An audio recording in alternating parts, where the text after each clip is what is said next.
Muy buenos días, tengan todos bienvenidos a un programa más de la Academia de Centroamérica, esta vez para la presentación del informe de coyuntura fiscal y el informe de política monetaria del Banco Central de Costa Rica. En nombre de la Academia y mío propio, quiero agradecerle sinceramente al señor ministro de Hacienda, don Nogui Acosta, y al señor presidente del Banco Central, don Roger Madrigal, por distinguirnos con su presencia, por sacar el rato para que conversemos sobre ambos temas sumamente importantes para nuestro país. También quiero agradecerle a don Marco Urbina, director de la Universidad Hispanoamericana, quien ha sido un socio estratégico de la Academia en la realización de este tipo de eventos. E igualmente a don Andrés Fernández, economista, ejecutivo senior del CPC y asociado de la Academia de Centroamérica, quien será uno de los comentaristas, y a don Olman Segura, exdirector del CIMPE de la UNA, exministro, expresidente del INA, un economista destacado y con amplia experiencia. Ellos van a ser los dos principales comentaristas de esta actividad.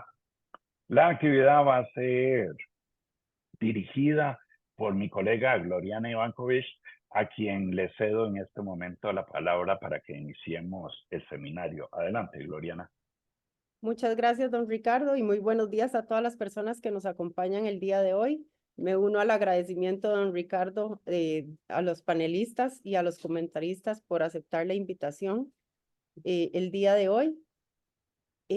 Vamos a iniciar con unas palabras de bienvenida de don Marco Urbina, director general de la Universidad Hispanoamericana, que como mencionó don Ricardo, es un socio estratégico y un coorganizador con la Universidad Hispanoamericana de este evento. Les voy a comentar rápidamente la estructura del evento. Vamos a tener inicialmente la presentación de coyuntura fiscal a cargo de don Nogui Acosta. Después tendremos la presentación del informe de política monetaria de julio de 2024 a cargo de don Roger Madrigal. Y después tendremos los comentarios de Andrés Fernández y Olman Segura. Vamos a cerrar el evento con un espacio de intercambio, preguntas y comentarios del público. Y le cedo la palabra a don Marco. Muchas gracias. Buenos días, señor ministro de Hacienda, Nogui Acosta, señor presidente del Banco Central de Costa Rica, Roger Madrigal, señor presidente de la Academia de Centroamérica, Ricardo Monge, estudiantes, universitarios, funcionarios de la universidad, señores y señoras participantes en esta importante actividad. Para la Universidad Hispanoamericana es muy relevante seguir de cerca la coyuntura fiscal del país y las principales variables macroeconómicas. ¿Y qué mejor manera de hacerlo que directamente con las fuentes primarias y más confiables? De igual manera, la cercanía con la Academia de Centroamérica nos permite ofrecer a nuestros estudiantes e investigadores información de profesionales reconocidos y respetados en el mercado local e internacional. Muchas gracias, señor ministro. Muchas gracias, señor presidente del Banco Central, por mantener canales de comunicación abiertos con el país. Desde la Academia reciban nuestro reconocimiento por ofrecer de primera voz la información que la comunidad requiere para entender el porqué de las decisiones, formar expectativas más certeras y definir el futuro de sus empresas o inversiones en los próximos meses. El planeta está convulso. Las guerras en Europa y Oriente, las elecciones en Venezuela y los Estados Unidos. En el país, el lamentable crecimiento de la delincuencia y el narcotráfico y las inquietudes que genera para distintos sectores el tipo de cambio son todas variables que de una u otra forma afectan el comportamiento del mercado. En este mundo globalizado en el que casi que en tiempo real, por alguna de estas situaciones internacionales, cualquier día se desploman las bolsas de los principales mercados o se disparan los precios de los hidrocarburos. Poder a través de eventos como este, poner a nuestros estudiantes en contacto con los actores y con los indicadores como lo hacemos hoy, es fundamental para su inmersión en el comportamiento real de la economía y sus factores. Asimismo, somos la única universidad que les ofrece un programa completo gratuito de 12 cursos sobre habilidades para la vida, que define el Foro Económico Mundial como las más demandadas por el sector empleador en los próximos 5 años. Con el Skills Rally, cada estudiante tiene a su disposición un curso por cuatrimestre sobre una habilidad hasta su graduación, lo que le mejora por mucho su empleabilidad. Por último, quiero agradecer a la Academia de Centroamérica el darle continuidad a la relación con la Universidad Hispanoamericana. Esperamos poder realizar muchos eventos más en el futuro. Muchas gracias, que tengan todos un excelente día. Las puertas de la Universidad Hispanoamericana están abiertas siempre para todos ustedes. Muchas gracias, don Marco. Muchas gracias por la introducción. Ciertamente para nosotros también es un evento fundamental y en un contexto, como dice usted, tanto internacional, complejo e incierto como nacional, nos parece que contribuimos y lo que buscamos es contribuir a la discusión pública y brindar información a los tomadores de decisión y a todas las personas. Vamos a iniciar con la presentación de don Nogui Acosta.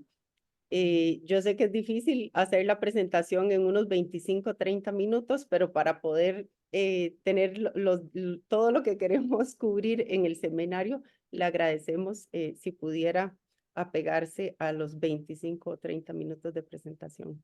Muchísimas gracias, don Nogui. Bueno, muchas gracias. Voy a tratar de hacerlo.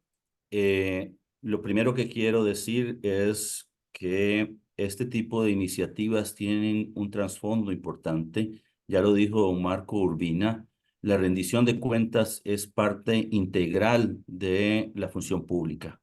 Y ahí quiero agradecer a don Ricardo Monge la invitación para poder participar. También quiero saludar a don Roger Madrigal, el presidente del Banco Central, a don Olman Segura y a los demás panelistas que en este momento no solamente van a digamos, a analizar la presentación que tenemos, sino también a hacer sus propios comentarios. Voy a dar inicio a la presentación. ¿Me confirma que la pueden ver? Sí, sí, se ve. Muchas gracias. Sí, claro que sí. Y no pasa.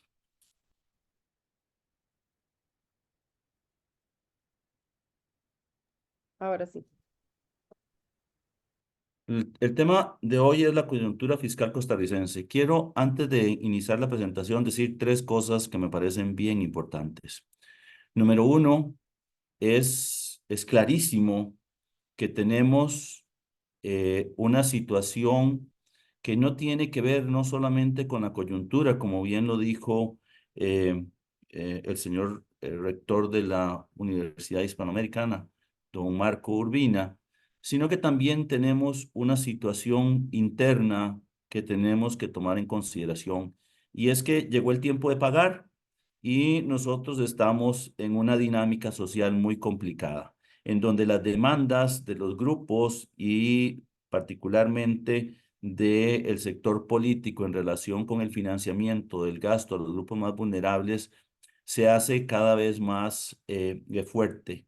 El segundo tema que tenemos que ver es que las reformas fiscales de los últimos años lo único que han hecho es agregar nuevas cédulas para cobrar impuestos, pero no estamos captando impuestos de la generación de riqueza, sino que estamos en un proceso en donde hacemos una pequeña reforma fiscal y se va a ir agotando conforme va a pasar el tiempo y entonces seguimos a empujones. Yo creo que desde el punto de vista de ser un país OCDE deberíamos avanzar mucho más en los conceptos más modernos como la renta global e incluso plantearnos la necesidad de evaluar el impuesto mínimo global como un tema que nos lleve a hacer una economía como en los Estados Unidos, en donde ellos tienen un impuesto mundial y los estadounidenses contribuyen con la sostenibilidad de su Estado.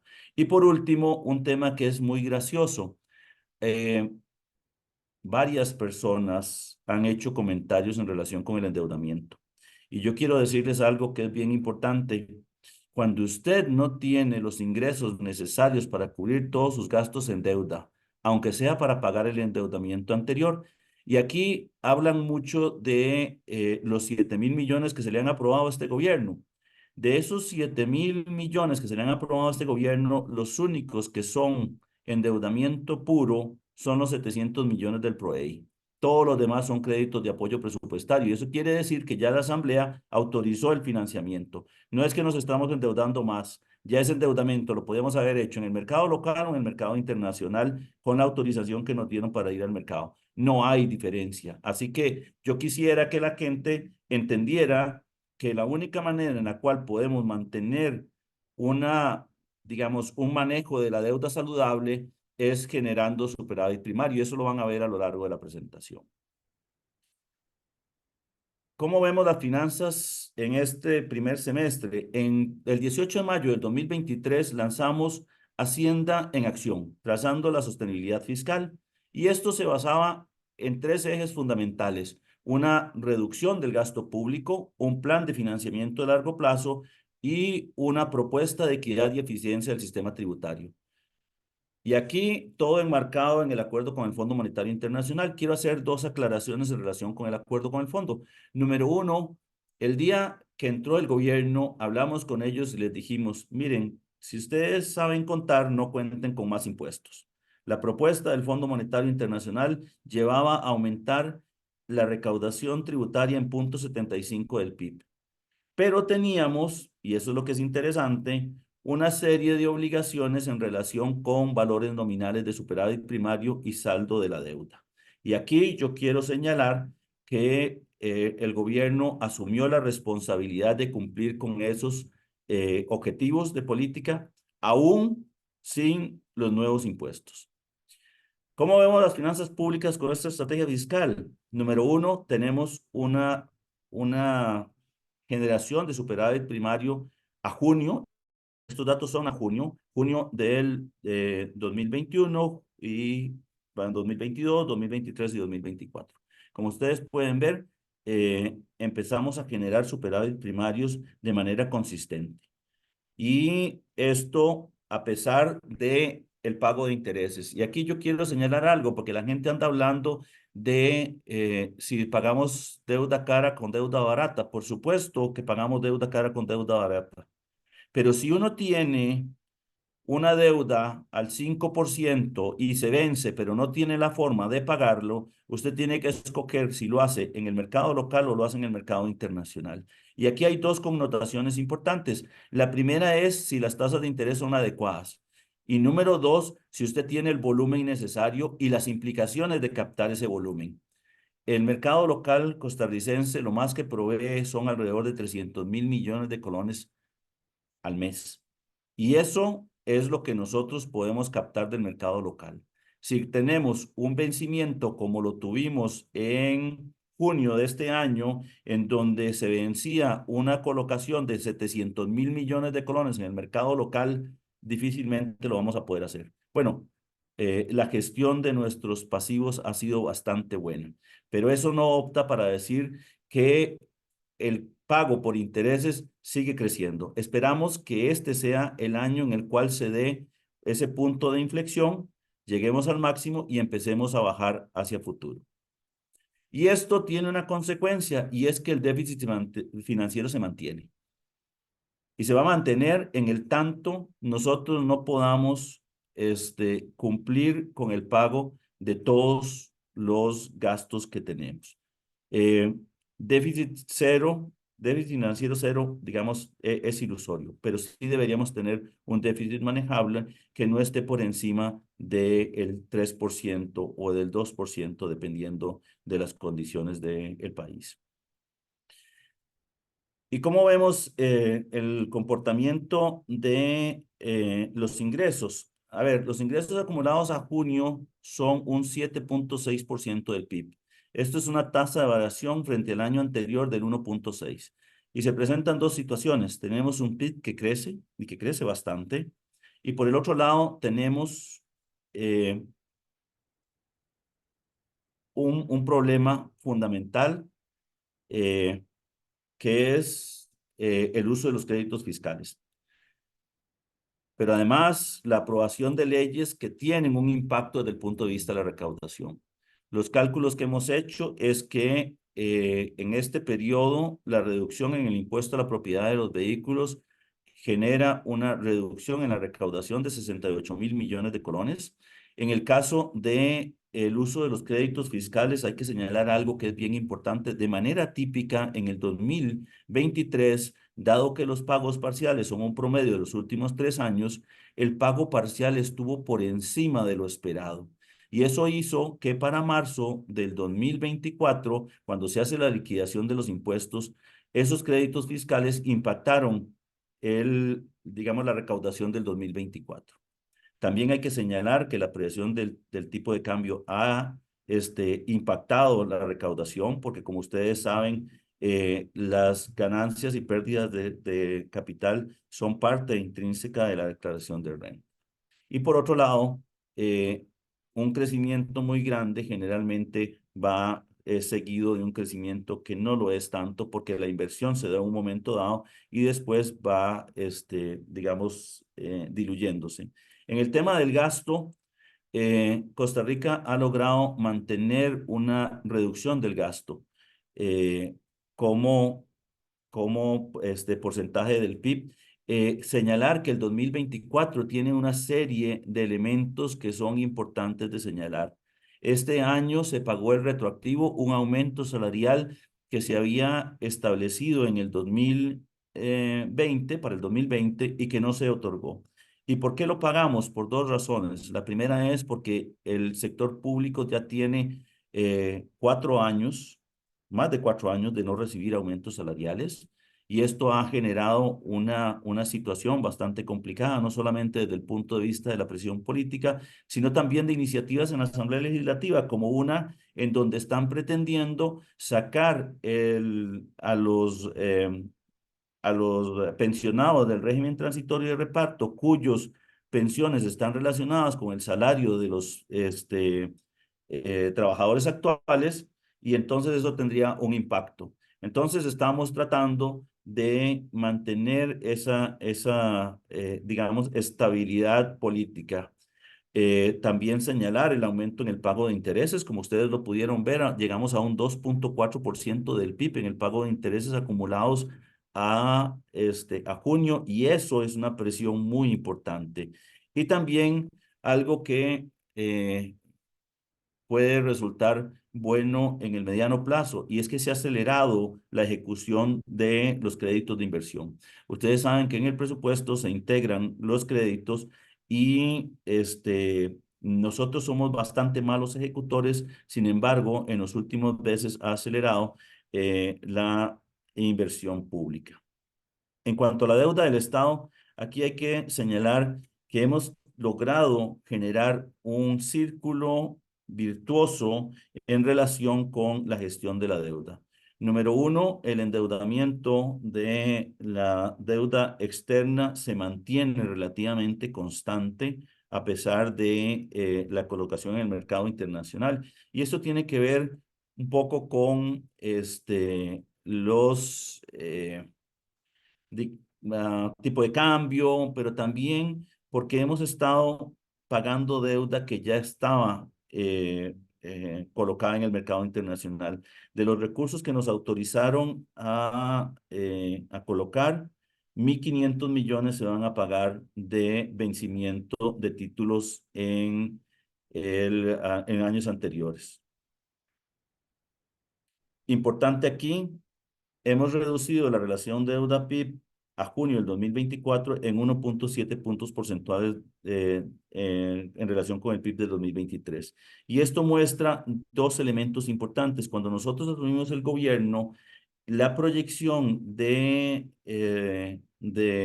relación deuda-PIB para el 2022 era de 68.7 y para el 2023 era del 67%. Como ustedes pueden ver, hemos logrado controlar el crecimiento de la deuda, y nuestra perspectiva es cerrar en el 2025 por debajo del 60%.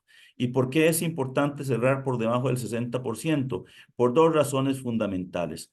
La primera es porque liberamos el gasto de capital. Y lo segundo es porque nos permite ampliar la capacidad de gasto del gobierno.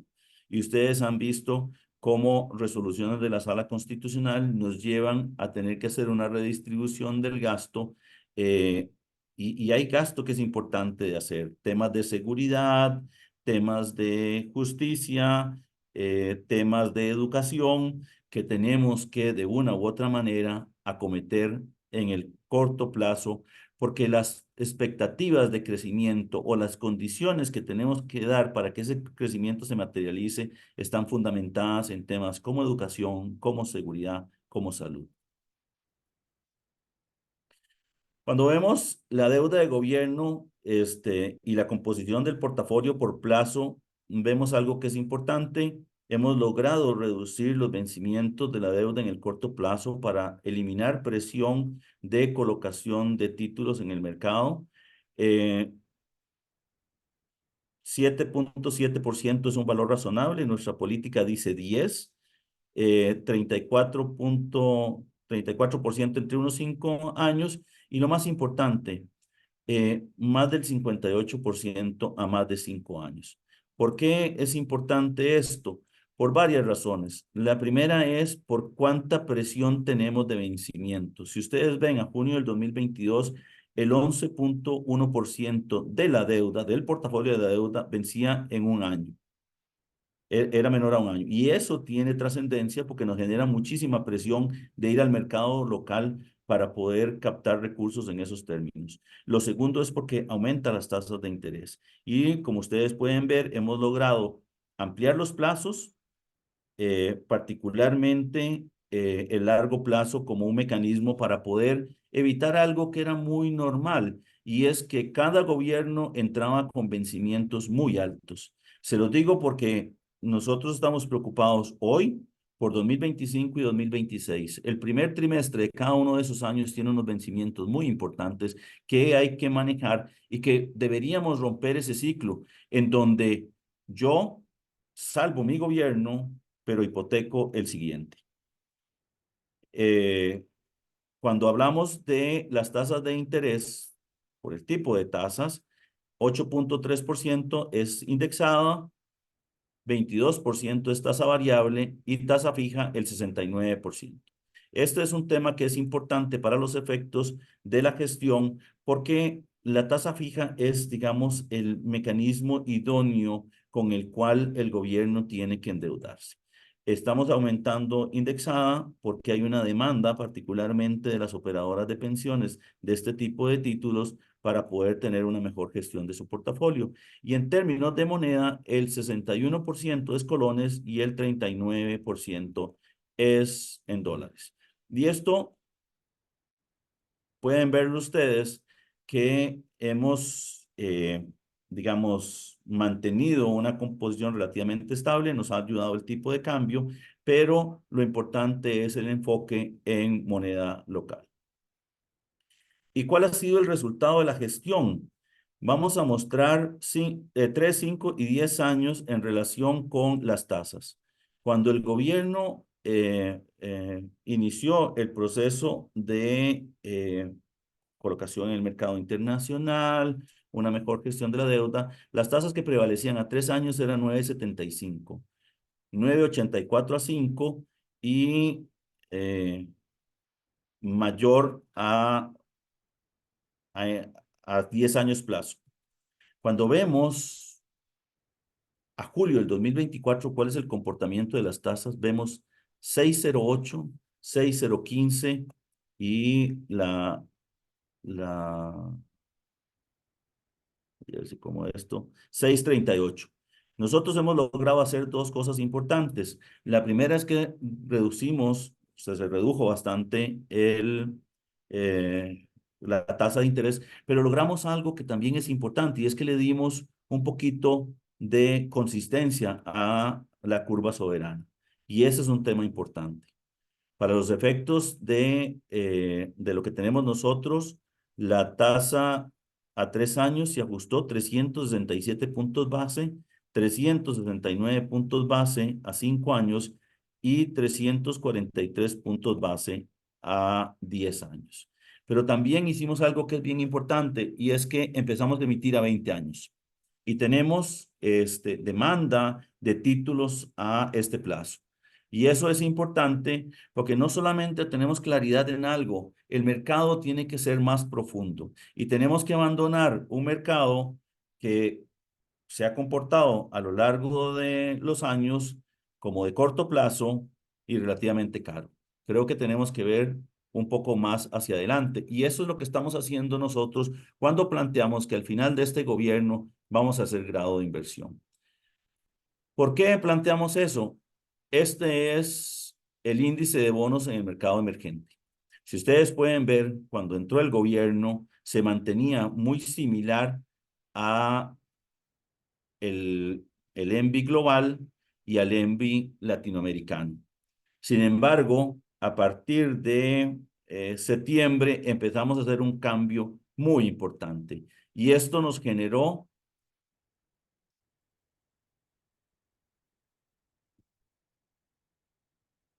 que la diferencia entre el ENVI de Costa Rica y el ENVI global es de 182 puntos base. Eso quiere decir que estamos por debajo del ENVI global en esos puntos. O sea, podemos captar más barato que el mercado. Y con respecto al ENVI latinoamericano, 258 puntos base.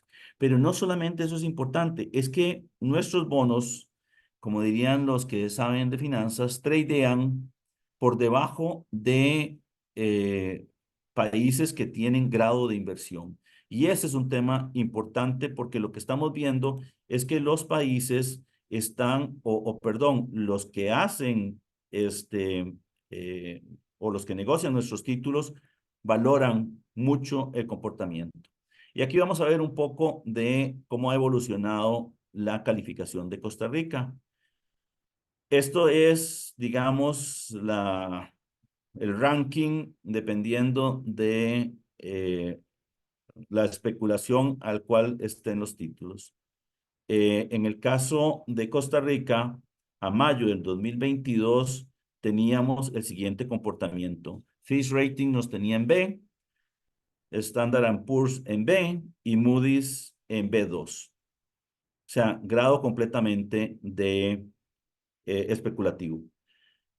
En febrero del 2023, Standard & Poor's nos aumentó la calificación a B+.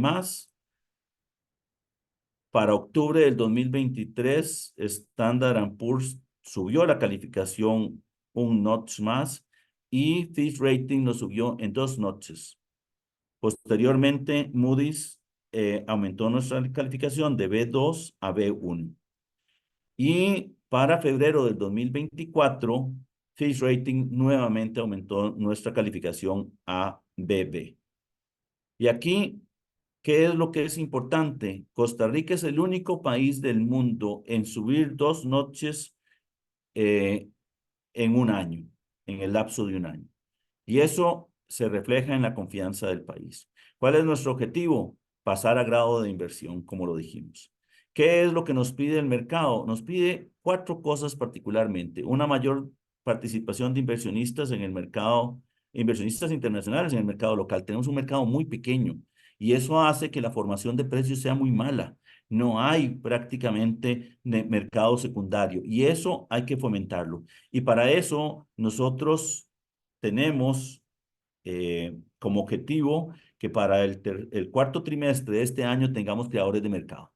Y eso ya los que están en el sector se han dado cuenta de que ya estamos recibiendo, digamos, muestras de interés de parte de los inversionistas. Pero no solamente es mercado secundario para generar liquidez, es que hayan participantes del mercado internacional. Y eso no lo hemos logrado porque aquí tenemos un problema de concentración del mercado secundario.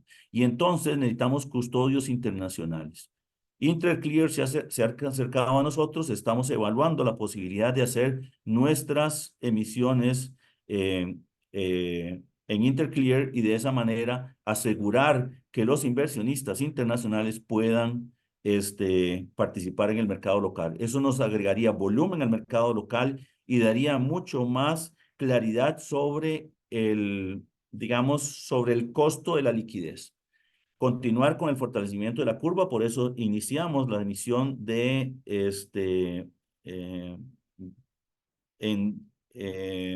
emisión a 20 años plazo, no solamente en colones, sino también en dólares. Y eso también ayuda a los inversionistas internacionales. Ampliar la flexibilidad financiera mediante emisión de bonos externos. Es un tema interesante. Ustedes saben que en este país nosotros tenemos que ir a que nos autoricen la emisión en el mercado internacional y después integrarlo en el presupuesto. Porque resulta que la autorización de endeudamiento no se da en los eurobonos, sino que se da en la aprobación del presupuesto de la República. Entonces nosotros tenemos dos ejercicios completamente complicados, porque una cosa es que yo me endeude, por ejemplo, en el crédito de PROEI para invertir en infraestructura y haya un control político sobre la pertinencia de este o no, y otra cosa es que yo, para efectos del crédito de apoyo presupuestario o de la emisión de títulos, tenga que integrarlo en el presupuesto de la República después de haber sido aprobados. Y eso tiene una rigidez importante, tanto así que el Fondo Monetario, para poder tener acceso a una línea de crédito flexible, pide que el mercado tenga que haber ido al mercado internacional por lo menos 3 años en los últimos 5. Y podemos estar en una situación muy complicada y por eso mandamos a la Asamblea Legislativa una reforma constitucional para que aquellos créditos que están relacionados con el presupuesto no tengan que ir a la Asamblea Legislativa, sino que puedan ser aprobados en el presupuesto de la República. Y el presupuesto de la República que sale en noviembre del año anterior va a estarnos diciendo a nosotros tanto endeudamiento en el mercado internacional a través de títulos y tanto de créditos de apoyo presupuestario. Eso nos facilitaría muchísimo la gestión de la hacienda pública. Y además, reducir el costo de la deuda y ampliar la liquidez. ¿Qué es lo que ocurre? Nosotros tenemos una relación deuda-PIB más o menos de 60%. Y pagamos 5% del PIB en intereses.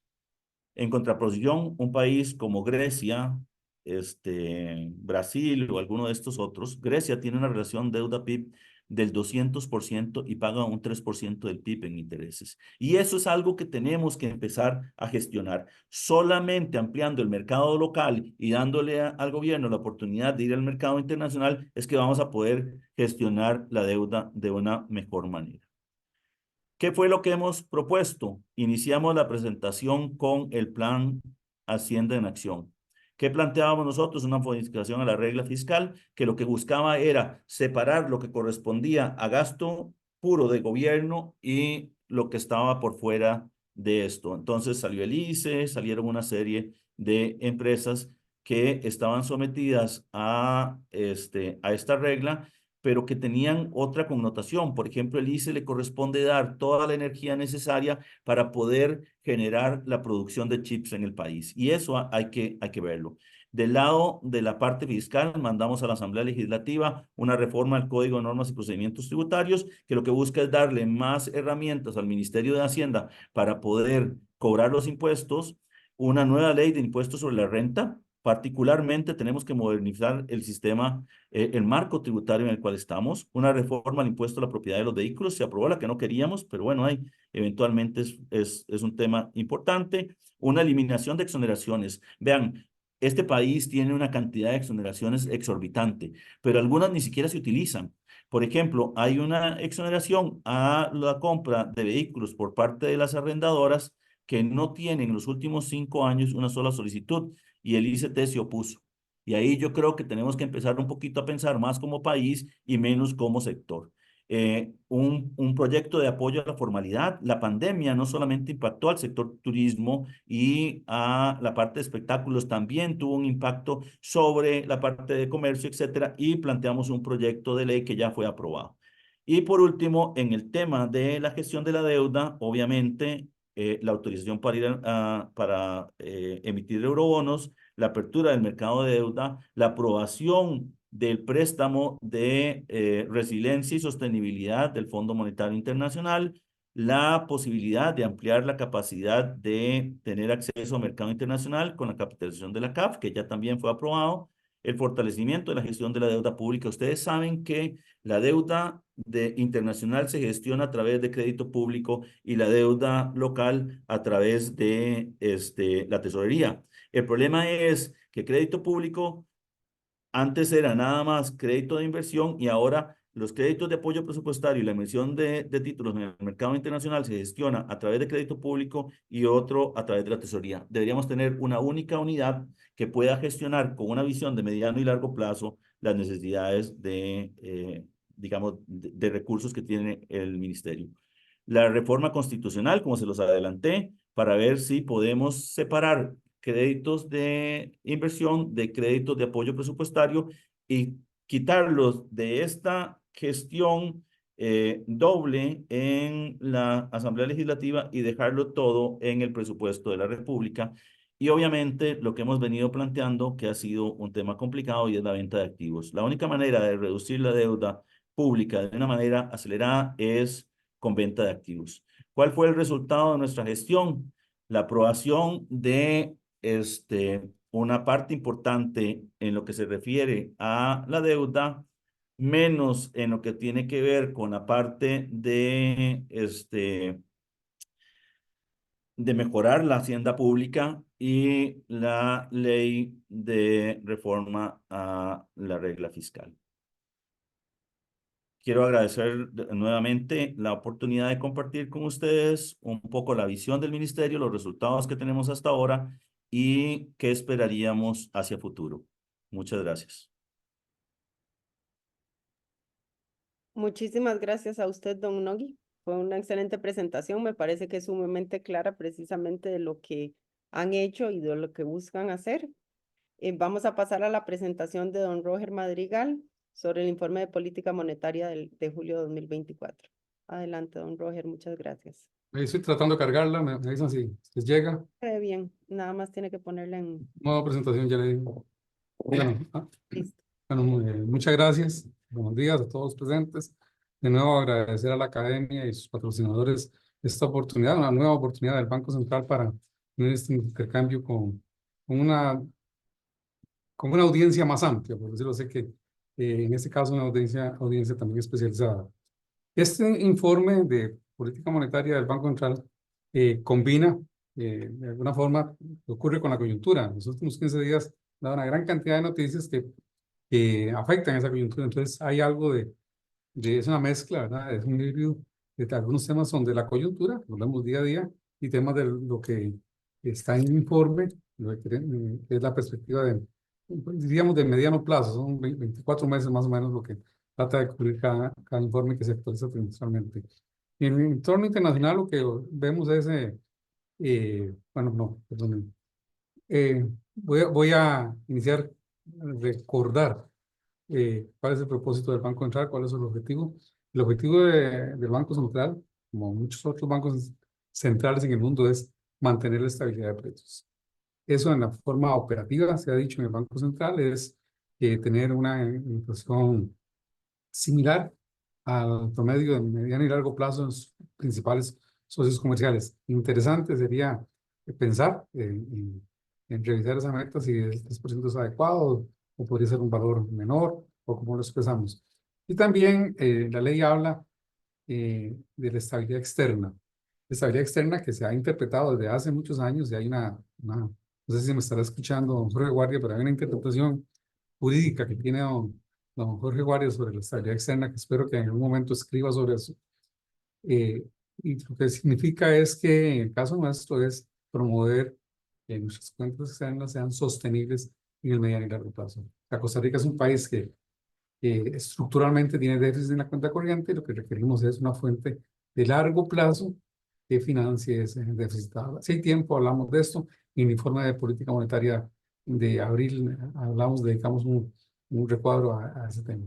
La coyuntura internacional es lo que vemos nosotros, es la inflación sigue a la baja, lentamente, hay señales mixtas.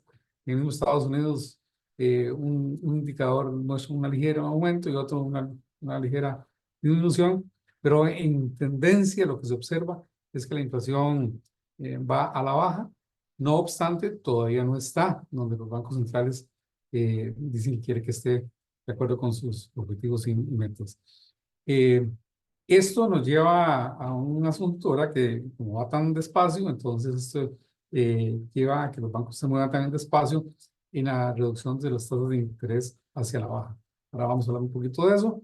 Entonces, en la palabra, porque es el primero de lo que yo recuerdo que lo usamos y recibimos muchas críticas y demás a que hablábamos de la palabra cautela. Bueno, de manera creciente los comunicados de política monetaria de gran cantidad de bancos centrales en el mundo hablan de la prudencia y la cautela en sus decisiones, y es que se están moviendo muy despacio.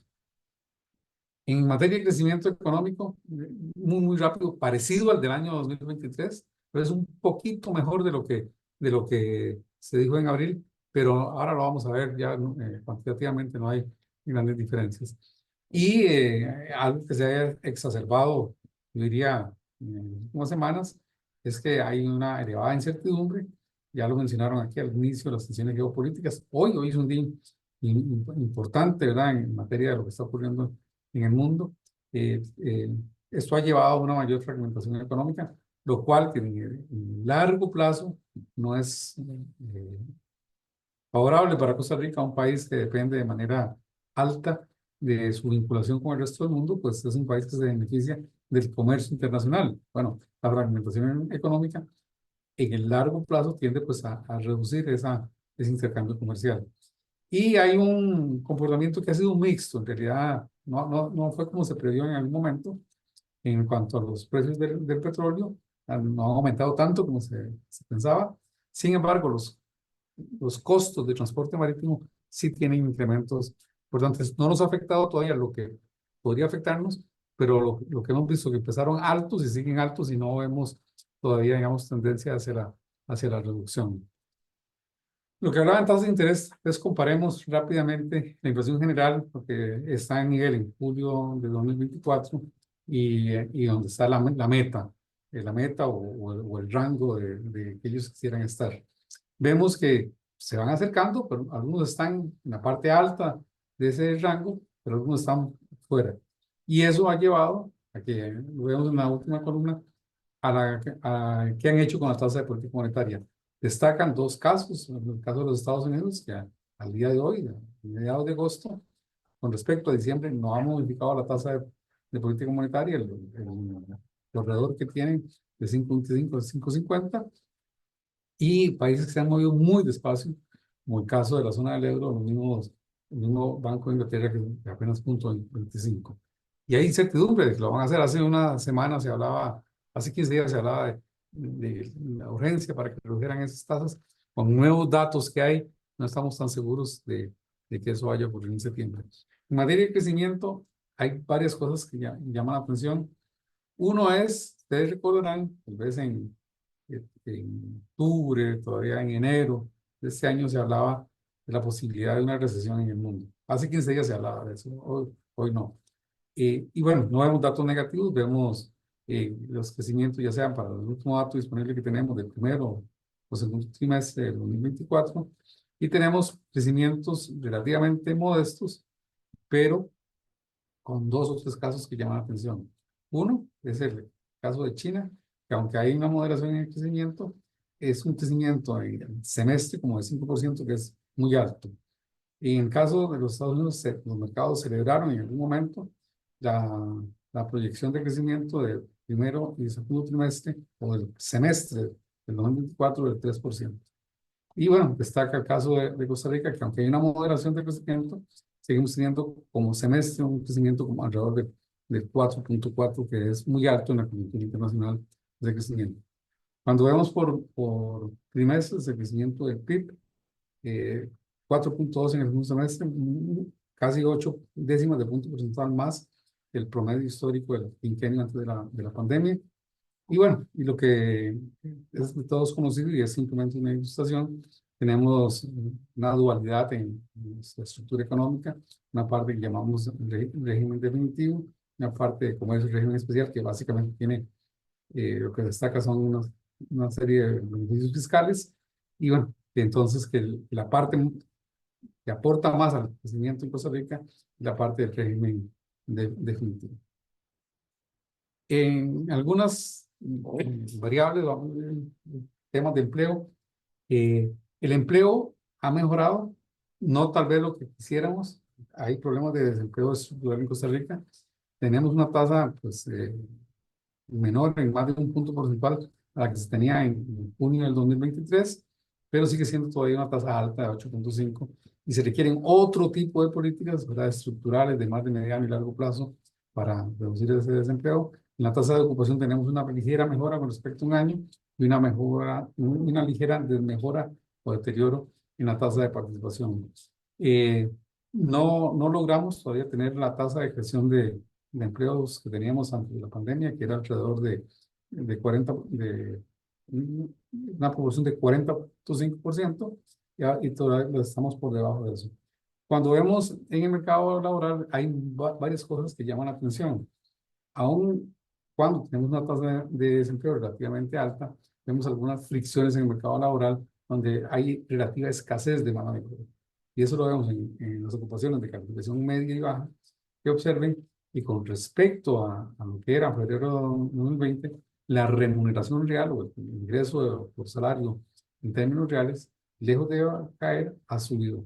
A pesar de que tuvimos en un momento un proceso inflacionario muy alto, en 2 dígitos. Recuerden, en agosto del 2022, de 12.1%, algo así de inflación. Entonces hay un reajuste en el mercado laboral.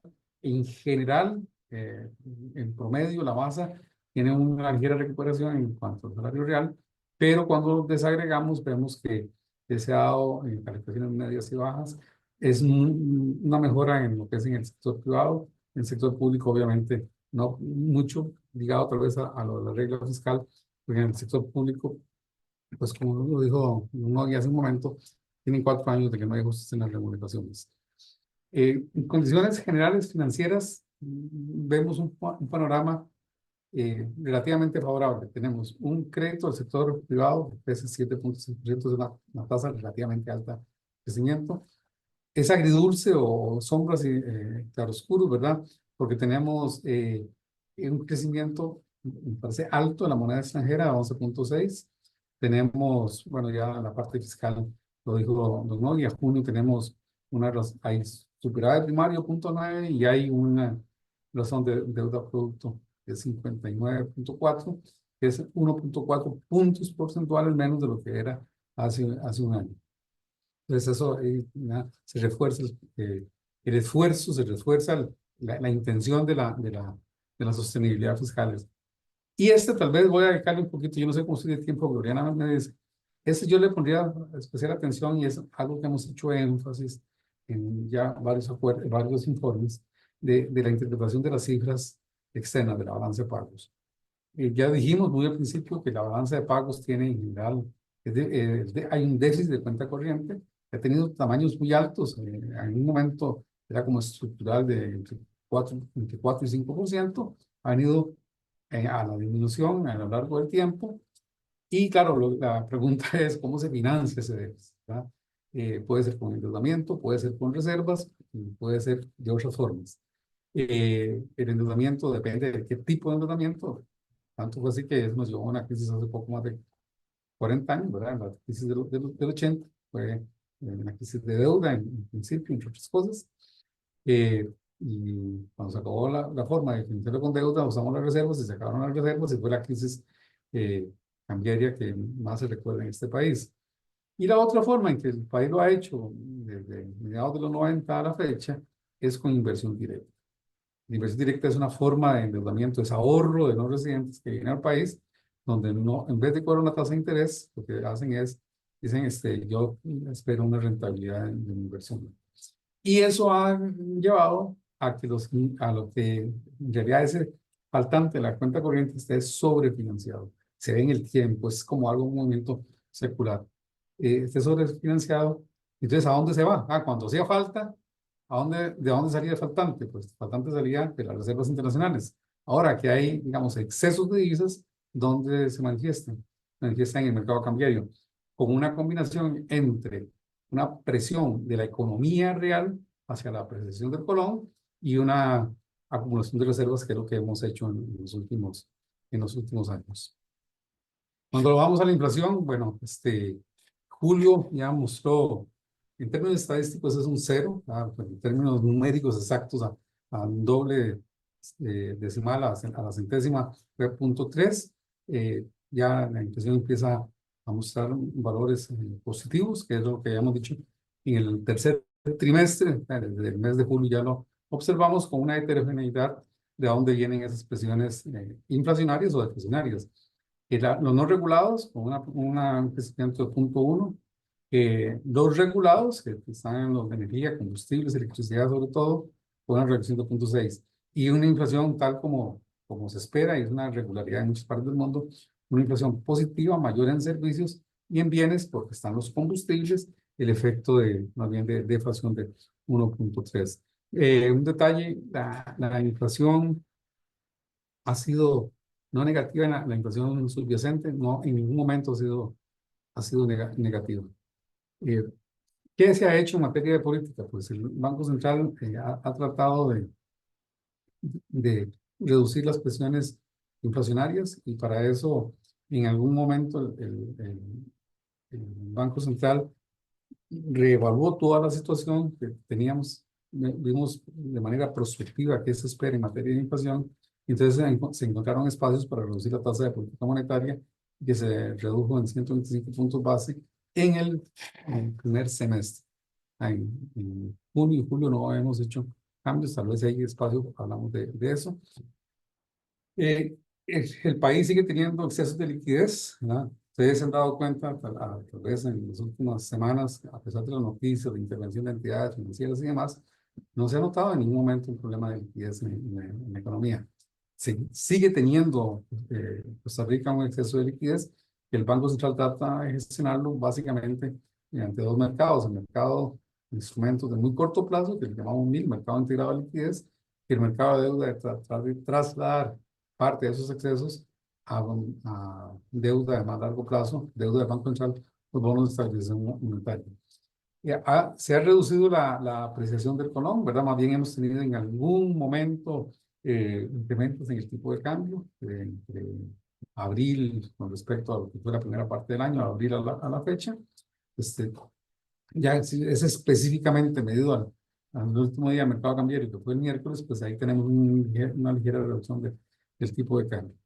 Esto no es política, pero eso es como lo dijo Nogui, de una forma una rendición de cuentas. El banco modificó la forma en que recibe la información y clasifica las transacciones cambiarias. Y bueno, lo que nos da la información en este momento es que los mayores oferentes de divisas, no demandantes, son empresas y actividades que son básicamente servicios. Vea que es muy coherente lo que estamos viendo con la balanza de pagos. Un resultado coherente entre mercado cambiario y balanza de pagos, que se nota el origen del exceso de dólares.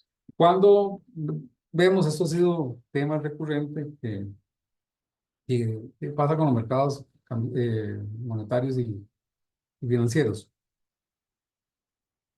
Lo que se ve en el gráfico más a la derecha es el exceso de liquidez que tratamos de generarlo, tratamos más bien de controlarlo, de contener el exceso de liquidez, ¿no?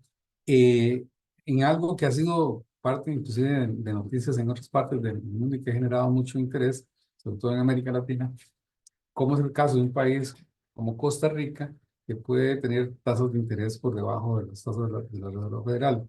Bueno, tenemos ese premio negativo por ahorrar en moneda nacional, que más bien se ha reducido, en algún momento fue más alto. Bueno, ese es un balance muy delicado que el banco tiene que tener, hasta dónde puede sostenerlo, ¿verdad? Lo hablamos mucho en el informe. Y la otra, hemos dicho que es un informe que tiene luces y sombras. No es el informe en sí, sino la economía que tiene luces y sombras. Una de las sombras es la poca transmisión o la lenta transmisión de los movimientos de la tasa de política monetaria a una parte de las tasas de interés. Se transmiten con alta velocidad y casi de forma simultánea los movimientos de tasa de política monetaria a las tasas pasivas, lo que implica costos para los que captan dinero. No así para los que demandan dinero. Para los ahorrantes, para los usuarios del crédito tenemos una heterogeneidad de efectos. En general, ¿verdad? La medición que tenemos en este momento, como promedio de los últimos promedio móvil de las últimas 4 semanas, la tasa activa negociada se ha reducido solo, digamos, 50 puntos base de los 425, o sea, queda mucho todavía por permitirse. Pero en actividades como manufactura, en comercio, sí es notable la transmisión, rezagada, pero en otras actividades como las inmobiliarias y servicios, no tanto, y en el consumo, lejos de bajar, más bien aumenta. Bueno, ahí hay una señal de alerta de que lo que ocurre con el consumo, con esas tasas, y no sé si parte de lo que puede estar ocurriendo de cómo los intermediarios financieros clasifican sus créditos, la calidad de sus créditos, tiene que ver también con el volumen que tienen en consumo. En mercado cambiario, eso no está en el informe, hay cosas que no están en el informe. Uno es que el superávit se ha reducido, y este superávit al reducirse, seguimos acumulando reservas, pero a un nivel menor, y se manifestó también en un mayor precio. Bueno, eso es lo que ahí se ve en la línea roja del centro, ¿verdad? Como que hay un nuevo nivel, el cual fluctúa el tipo de cambio, 520, 530, pero no sabemos ahí cuál es el valor, el mercado lo da. Nos sorprende julio, lo que llevamos de agosto, de que el mercado muestra un superávit, aunque es menor que el del primer trimestre, es mayor que el que esperábamos. Y esto tal vez, vamos a ver si lo puedo explicar, porque eso es relativamente nuevo. Lo usual en el mercado cambiario era que el banco, lo usual en mucho tiempo, digamos antes del 2022, que el Banco Central, ante faltantes en el mercado cambiario, le daba de sus reservas, le vendía, no es que le daba, le vendía de sus reservas al sector público, y luego en la medida que el mercado proveyera las reservas, el Banco Central iba y ponía esa demanda. Entonces había un desfase entre la demanda del sector público y el momento en que efectivamente esa demanda se manifestaba ahí en el mercado cambiario. Desde hace una buena cantidad de meses hemos tenido como un propósito que esa demanda se manifieste contemporáneamente. Y además hemos dicho que como parte del blindaje financiero y de la función que tiene el Banco Central de evitar desórdenes en los mercados, que el Banco Central podía tener, más bien hacer una sobredemanda de dólares. ¿Ven? Antes hacía una subdemanda, ahora hace una sobredemanda, y ese nivel está en alrededor de 400 millones de dólares.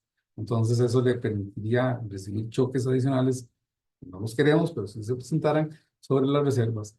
Y bueno, y el nivel de reservas, a pesar de los pagos que se han hecho y demás, sigue estando en un nivel de 142, de lo que se considera el nivel 142%, a 42% más de nivel mínimo adecuado. El banco, la Junta, tomó un acuerdo en marzo del 2023 de guiarse por ese indicador, y la regla es que ojalá por arriba del 125, ¿verdad?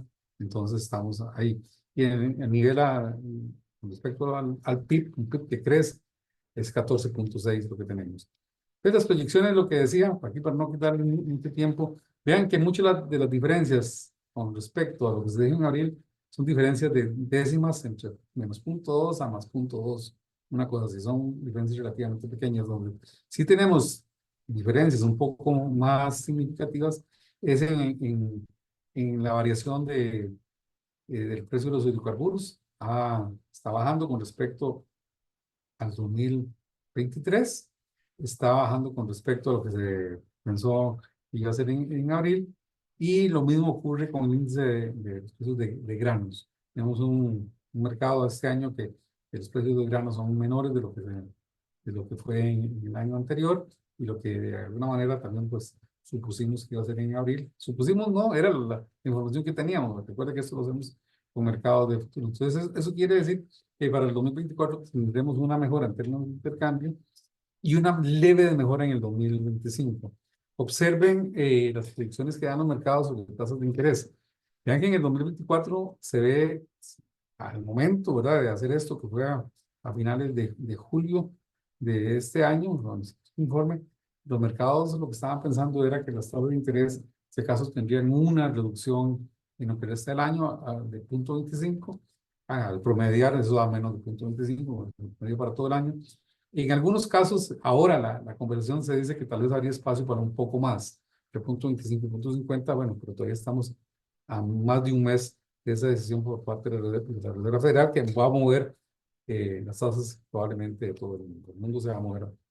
Entonces, en las proyecciones de la economía nacional, hay una revisión hacia el alza, vimos un poco más en construcción, en infraestructura, en buena medida, formación bruta de capital, y vemos que algunos servicios ligados al turismo siguen con un crecimiento relativamente alto, no la desaceleración no fue tan intensa como se pidió en algún momento, y revisamos para los 2 años una recuperación de la demanda interna en el 2025, entonces nos lleva a ajustar de 0.12 a de 3.8 a 4% el crecimiento del 2024-2025. De nuevo, aquí voy a insistir en esto de la balanza de pagos. No quiero enredarlos con tantos gráficos. La primera parte que ves es cuál es el déficit de cuenta corriente del 18 al 22. Ese déficit ha sido alrededor de 2.4. ¿Cuál es el déficit de cuenta corriente en 23, 24, 25? Vean lo que en promedio es por debajo de 2. Estamos 2 en el 2024, 2 en... ¿Y cuál es, bueno, una economía que es muy superavitaria en la cuenta de servicios, es muy deficitaria en la cuenta de bienes y lo que se llama ingreso primario y secundario? Pero el ingreso primario tiene en parte la remuneración de los factores, y uno de los factores es el capital, que es razonable que ocurre, y ese es un país que atrae inversión directa del exterior. Bueno, entonces, lo que quiero destacar es qué pasa en la parte financiera, cómo se financia ese 2% que estamos pidiendo nosotros. Bueno, observamos que los pasivos de inversión directa tienen valores alrededor de más de 5 más o menos. Eso es lo que, la estimación que tenemos en este momento.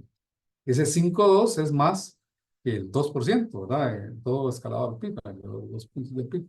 Entonces, eso quiere decir que habrá acumulación de reservas, que es lo que estamos señalando. O sea, en esta situación, digamos, ante ausencia de choques, lo que se ve es una economía que sigue siendo superavitaria en la totalidad de sus transacciones con el resto del mundo, y eso tiene implicaciones para las reservas y para el mercado cambiario en general.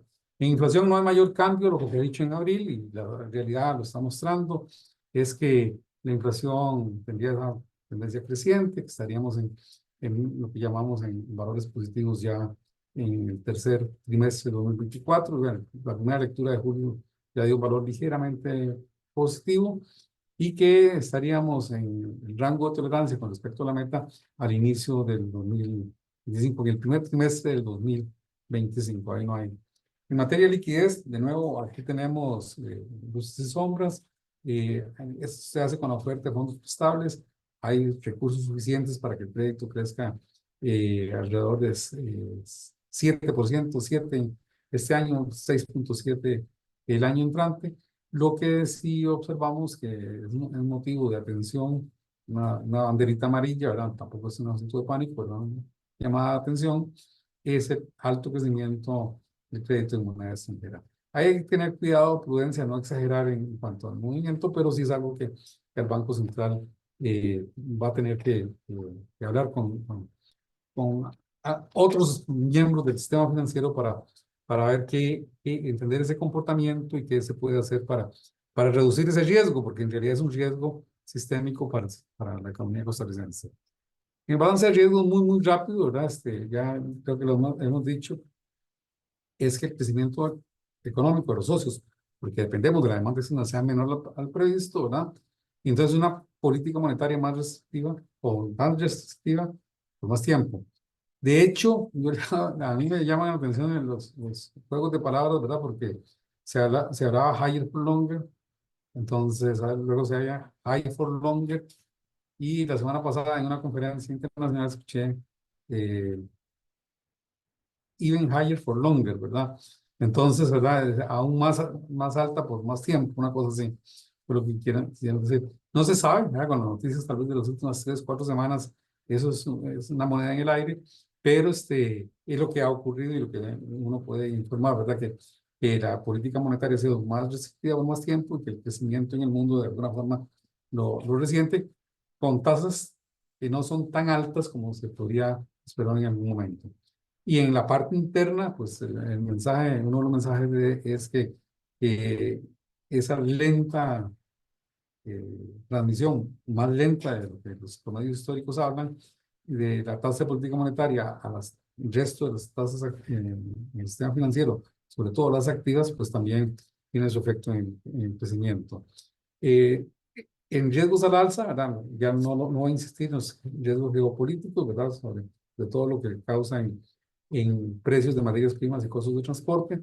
Y otro riesgo que tal vez hemos bajado el volumen para destacarlo, pero que es porque se ha dado la recomposición, pero no ha sido desordenada, entonces no se ha dado el riesgo en la forma en que de alguna manera se creyó que se podía dar, que es una recomposición no ordenada de la moneda en que los costarricenses ahorran ante la persistencia y una alta diferencia entre las tasas de interés en dólares con respecto a los rendimientos, más que tasas de interés, los rendimientos esperados por ahorros en dólares que por los rendimientos esperados en ahorros en colones. Si esto ocurriera, ya lo hemos visto, tenemos evidencia de que ocurre, tendríamos efectos sobre las expectativas cambiarias, y las expectativas cambiarias a la inflación y finalmente al valor de la inflación. Algo que también lo hemos experimentado, lo ponemos como riesgo porque sigue latente, pero en realidad es un riesgo que de alguna forma se materializó en los precios de la energía, lo vimos, que es la exposición a eventos climatológicos extremos. Eso no seguimos exentos.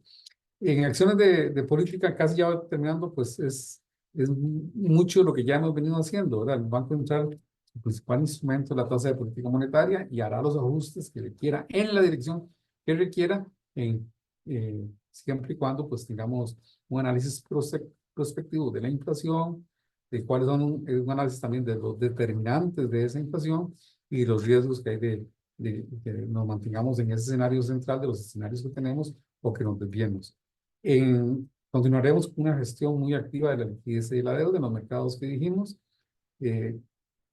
Participará, y tal vez que sea necesario en actividades como estas y otras, para la comunicación sobre el desempeño macroeconómico y la explicación de las decisiones de política. En el primer sentido es para que la gente entienda lo que el banco hace, ¿verdad? Es rendición de cuentas, pero también tiene el valor, si nos creen, si hay credibilidad, sobre la formación de expectativas, que es muy importante. Todos sabemos que las expectativas tienen una función muy importante en la formación de precios. E igualmente, en el mercado cambiario, pues seguirá con su participación, sobre todo para atender los requerimientos del sector público de manera contemporánea, diría yo, que es lo que podemos hacer en este momento, de acuerdo con lo que el mercado nos ha permitido hacer. Y si se llegaran a presentar, pues atender las fluctuaciones violentas en el tipo de cambio. Esto es permanente. El banco en los mercados, tanto de liquidez, de deuda y cambiario, pues analiza su funcionamiento operativo y en la medida que pueda introducir modificaciones para que contribuyan a la mejor formación de precios y a su vez de expectativas. Me vamos a citar la síntesis y muy rápidamente son los 3 recuadros que tiene el informe. El primero es sobre una mirada desde el consumo de la distribución del ingreso en Costa Rica. Suena como un trabalengua, ¿verdad? Como un enredito, pero es la distribución del ingreso, pero visto desde el lado del consumo. Lo que vemos es que hay una reducción de desigualdad entre el 18 y el 23, que para los hogares de ingresos bajos, pues sigue siendo de orden importante para ellos, las transferencias corrientes y las prestaciones sociales. Luego otro recuadro que hace un recuento sobre los convenios con el fondo, que fue lo que se hizo, las metas cuantitativas y algunas que llamaron ellos estructurales, que se hizo, que quedamos. Es un acuerdo, digamos, que ya de alguna forma las revisiones ya terminaron. Todavía no hemos repagado el crédito, pero desde el punto de vista de revisión, pues de revisión para desembolsos, pues ya terminamos con el fondo. Y una nueva mirada, una mirada en perspectiva de las operaciones del Banco Central en el mercado cambiario del 19 a la fecha, donde se destaca que hubo un periodo donde el banco más bien fue proveedor neto de reservas, perdimos reservas, las reservas más bien cayeron, y pasamos a un periodo donde el banco ha reconstruido sus reservas y más bien es un demandante neto en este proceso de mejorar su blindaje financiero. Yo quedo ahí, me disculpan, no sé cómo me fue con el tiempo. Muchísimas gracias. Muchas gracias a usted, don Roger, por su presentación. Bastante bien de tiempo. Yo sé que normalmente es difícil hacerlo en 30 minutos únicamente. Siempre para nosotros es sumamente interesante escuchar la presentación sobre la coyuntura, el pronóstico, los riesgos y pues las acciones de política monetaria que va a tomar el Banco Central. De nuevo, muchas gracias. Vamos a pasar ahora al espacio de los comentaristas. Vamos a iniciar con Andrés Fernández. Él es economista senior del Consejo de Promoción de la Competitividad y asociado de la Academia. Tenemos 15 minutos para ellos. Adelante, Andrés, muchas gracias. Muchas gracias, Gloria. Nada más me puedes confirmar que se vea la presentación. Sí, se ve. Perfecto. Bueno, muy buenos días. Muchas gracias tanto al señor ministro, don Nogui Acosta, como al presidente del Banco Central, don Roger Madrigal, por sus presentaciones. Yo, en aras de aprovechar el tiempo y poder permitir la participación, por supuesto, de los que nos acompañan en este webinario, voy a centrarme en un tema muy particular que fue comentado en el informe de política monetaria del Banco Central, pero que por supuesto toca también algunos de los elementos que don Nogui nos acaba de mencionar, y está referido a la situación del mercado laboral en Costa Rica, que si bien el Banco Central en los últimos informes ha hecho un esfuerzo por tratar de darnos también una mirada global de cuál es esa relación entre la variabilidad del crecimiento del empleo versus la variabilidad también de crecimiento de la producción, pues ciertamente uno siempre puede hacer un suma a esa situación de mercado laboral para tratar de comprender algunos de los fenómenos que están ocurriendo por dentro. Y es importante también porque don Nogui nos acaba de presentar un informe de la situación fiscal del país que para estas alturas de gobierno, para mí, deja claras dos cosas. Primero, cuál es esa política fiscal de mediano y largo plazo a la que el gobierno le está apostando. Y segundo, cuáles han sido los avances luego de 2 años de gobierno y por los indicadores que nos acaban de presentar, pues parecieran bastante sólidos y por lo menos en línea con lo que las metas que se han propuesto desde el arranque de esta administración. Sin embargo, siempre queda la inquietud, por lo menos para los que hemos trabajado por bastantes años en temas de política social, desarrollo social, económico, ¿dónde está el entronque con los resultados esperados que queremos para la población en cuanto a mejora del bienestar, no solo económico, sino también social? Y sobre eso es que voy a hacer algunos comentarios en este momento. El gráfico que les estoy presentando en este momento es el de desempleo. Sé que muchos de ustedes ya lo manejan al dedillo y tal vez nada más para recordar que en el periodo prepandemia, por lo menos en los 2 años antes de que arrancara la crisis por COVID-19, la tasa de desempleo media andaba en cerca del 11%, con incluso una ligera tendencia a incrementarse antes incluso de que arrancara la pandemia, y que en el periodo post pandemia, que este sería, digamos, en los últimos 2 años que hemos tenido aproximadamente de junio 2022 a la actualidad, junio 2024, pues la tasa de desempleo ha mostrado que se ubican en niveles que lo ubican en un rango más bajo que lo que teníamos antes de la situación de pandemia, y que incluso a finales del año anterior el desempleo rozó el 7%, siendo este uno de los niveles, no uno, más bien el nivel más bajo que hemos tenido en Costa Rica desde que medimos el desempleo con la encuesta continua de empleo en el año 2010. Entonces, viendo este indicador, pareciera que la situación de mercado laboral estaba presentando un buen avance, una buena recomposición luego de lo que ocurrió con la crisis por la pandemia. Pero si lo conjuntamos con lo que ocurrió con las tasas de ocupación, que las tasas de ocupación es un indicador todavía incluso más claro para comprender qué está sucediendo con el mercado laboral, porque nos dice qué porcentaje de personas que podrían trabajar realmente están trabajando en el mercado laboral.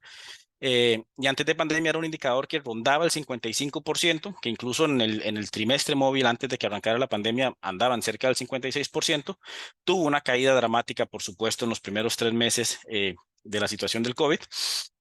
Y que en la situación post-pandemia, de nuevo, si tomamos la situación post-pandemia, lo que ha ocurrido en los últimos 24 meses en el país, no ha logrado recuperarse a los niveles que teníamos antes de la pandemia, y más bien luego de un avance que se observó a finales del año 2022, pareciera que la tendencia ha sido ligeramente a la baja y con un ligero estancamiento también en torno al 51%, que de hecho es la última medición que nos ofreció el INEC para junio de este 2024.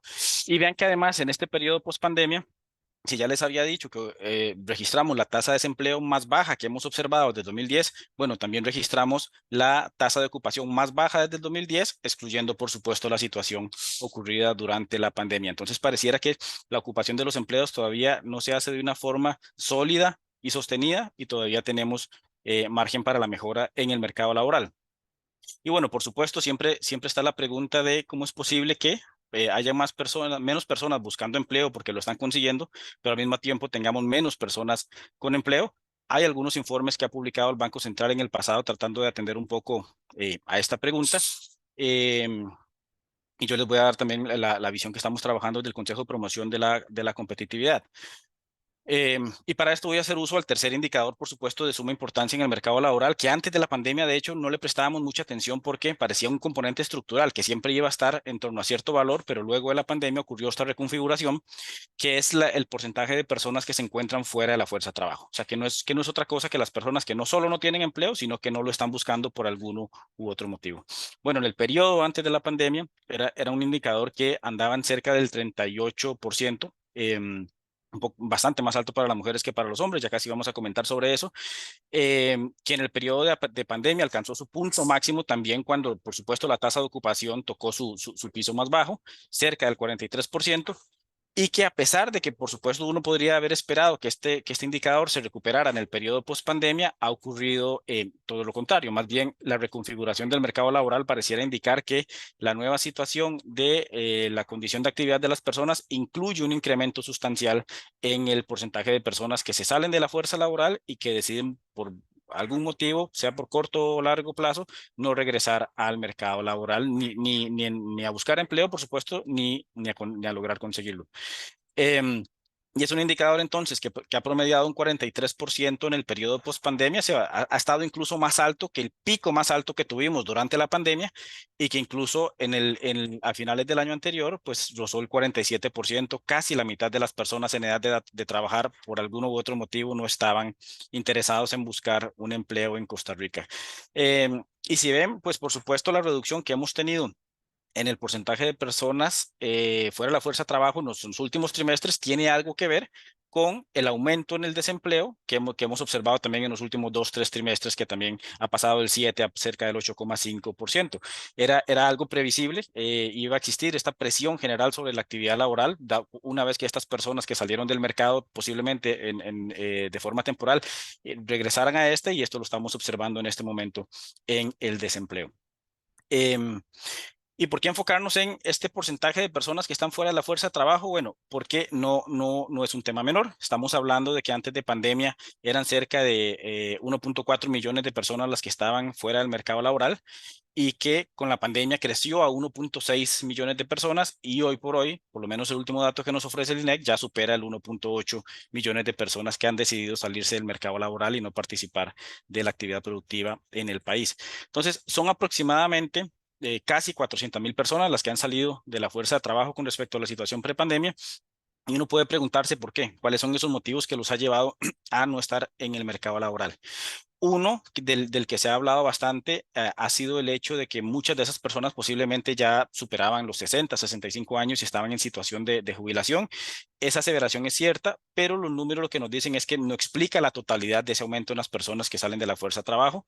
Aproximadamente un 40% de las salidas de la fuerza sí se deben a esa condición, pero solo una parte de estos, el 72% realmente implica, o por lo menos con los datos que nos da el INEC, implica que existió una jubilación, incluyendo el acceso a las pensiones del régimen no contributivo de pensiones que ofrece la Caja Costarricense del Seguro Social.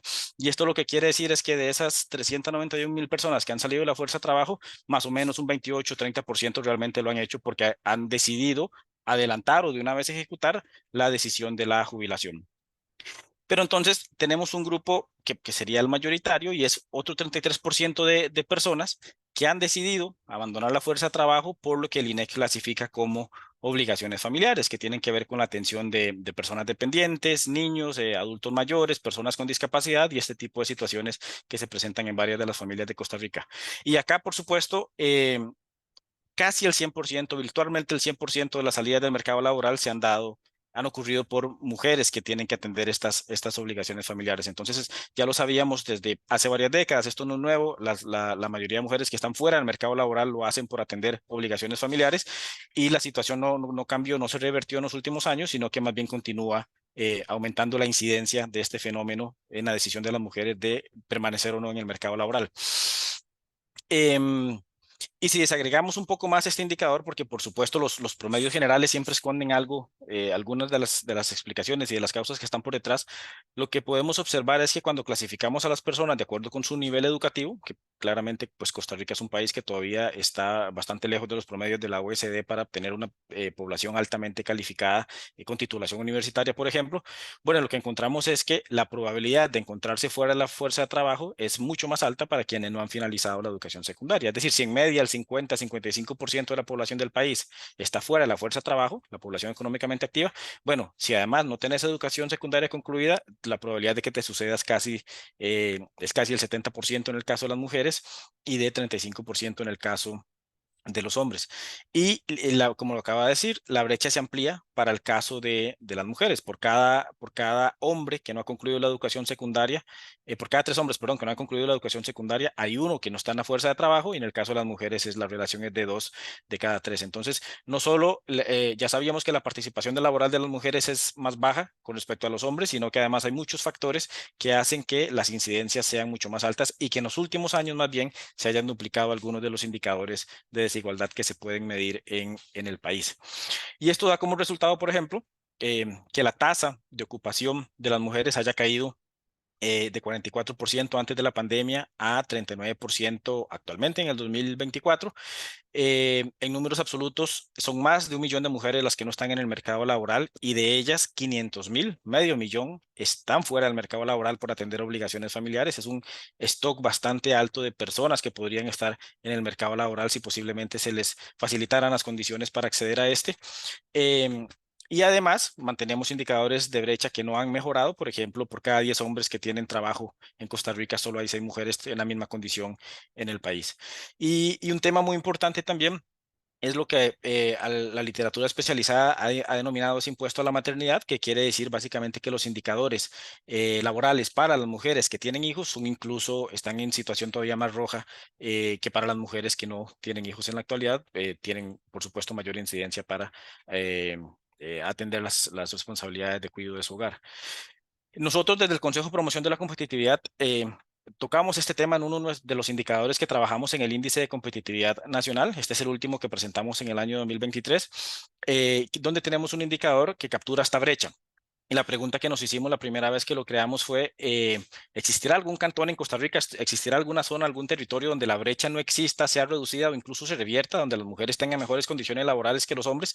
Y en general, la respuesta a esa pregunta es no. Las brechas por género se amplifican en algunos territorios. Ustedes lo pueden ver en el mapa, especialmente en los cantones que están fuera del gran área metropolitana, pero incluso en los cantones que están en el gran área metropolitana, los que pueden ver más de color verde hacia el centro del país, las brechas se mantienen ligeramente inferiores con respecto a otros territorios, pero siempre se mantienen en todos los cantones que están en el país.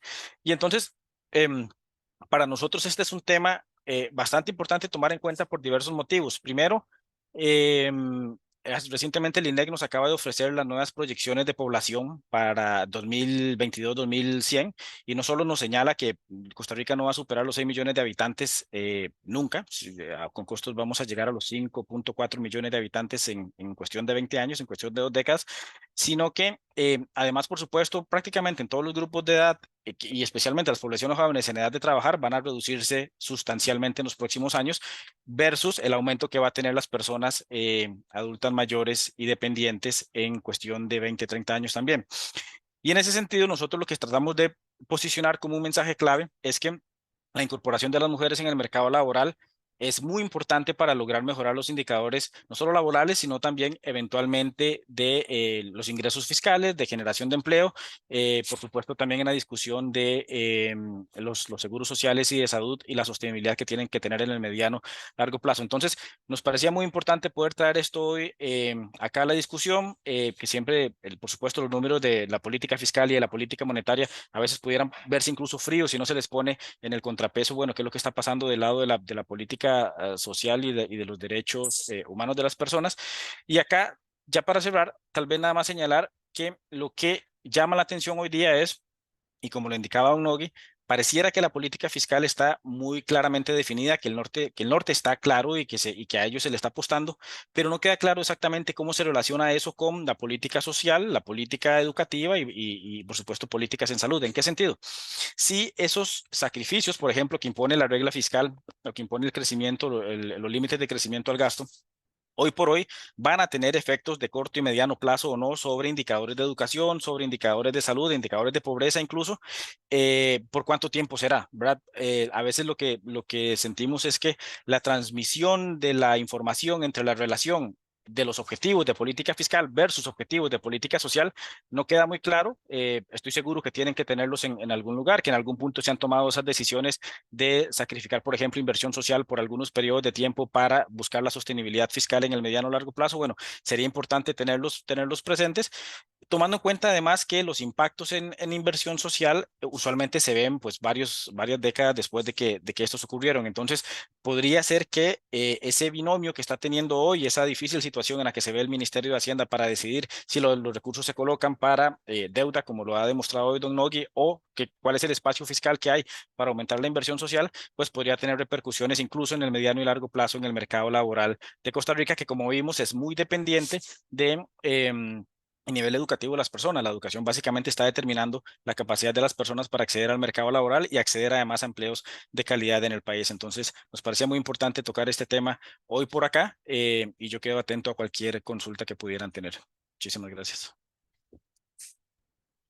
Muchas gracias, Andrés, por tu presentación y por ofrecer una visión tan clara y detallada de la situación del mercado laboral en Costa Rica, y evidenciando las brechas que tenemos importantes, algunas acentuadas después de la pandemia y en particular esta brecha de género y la necesidad de la incorporación de la mujer en el mercado laboral. Y por otra parte, el tema ciertamente que ha sido un problema en Costa Rica, de cuando tenemos situaciones fiscales, pues generalmente se ha sacrificado la inversión, algunas veces en infraestructura, en este caso, digamos, también la inversión social, y pues que hay que tener siempre presente, como dice el dicho, que no solamente uno se tiene que enfocar en lo del momento, sino también en lo importante, y que esto puede tener efectos pues muy importantes en el largo plazo. Vamos a pasar a la presentación o a los comentarios de don Olman Segura Bonilla, el director del SIMPE. Adelante, don Olman.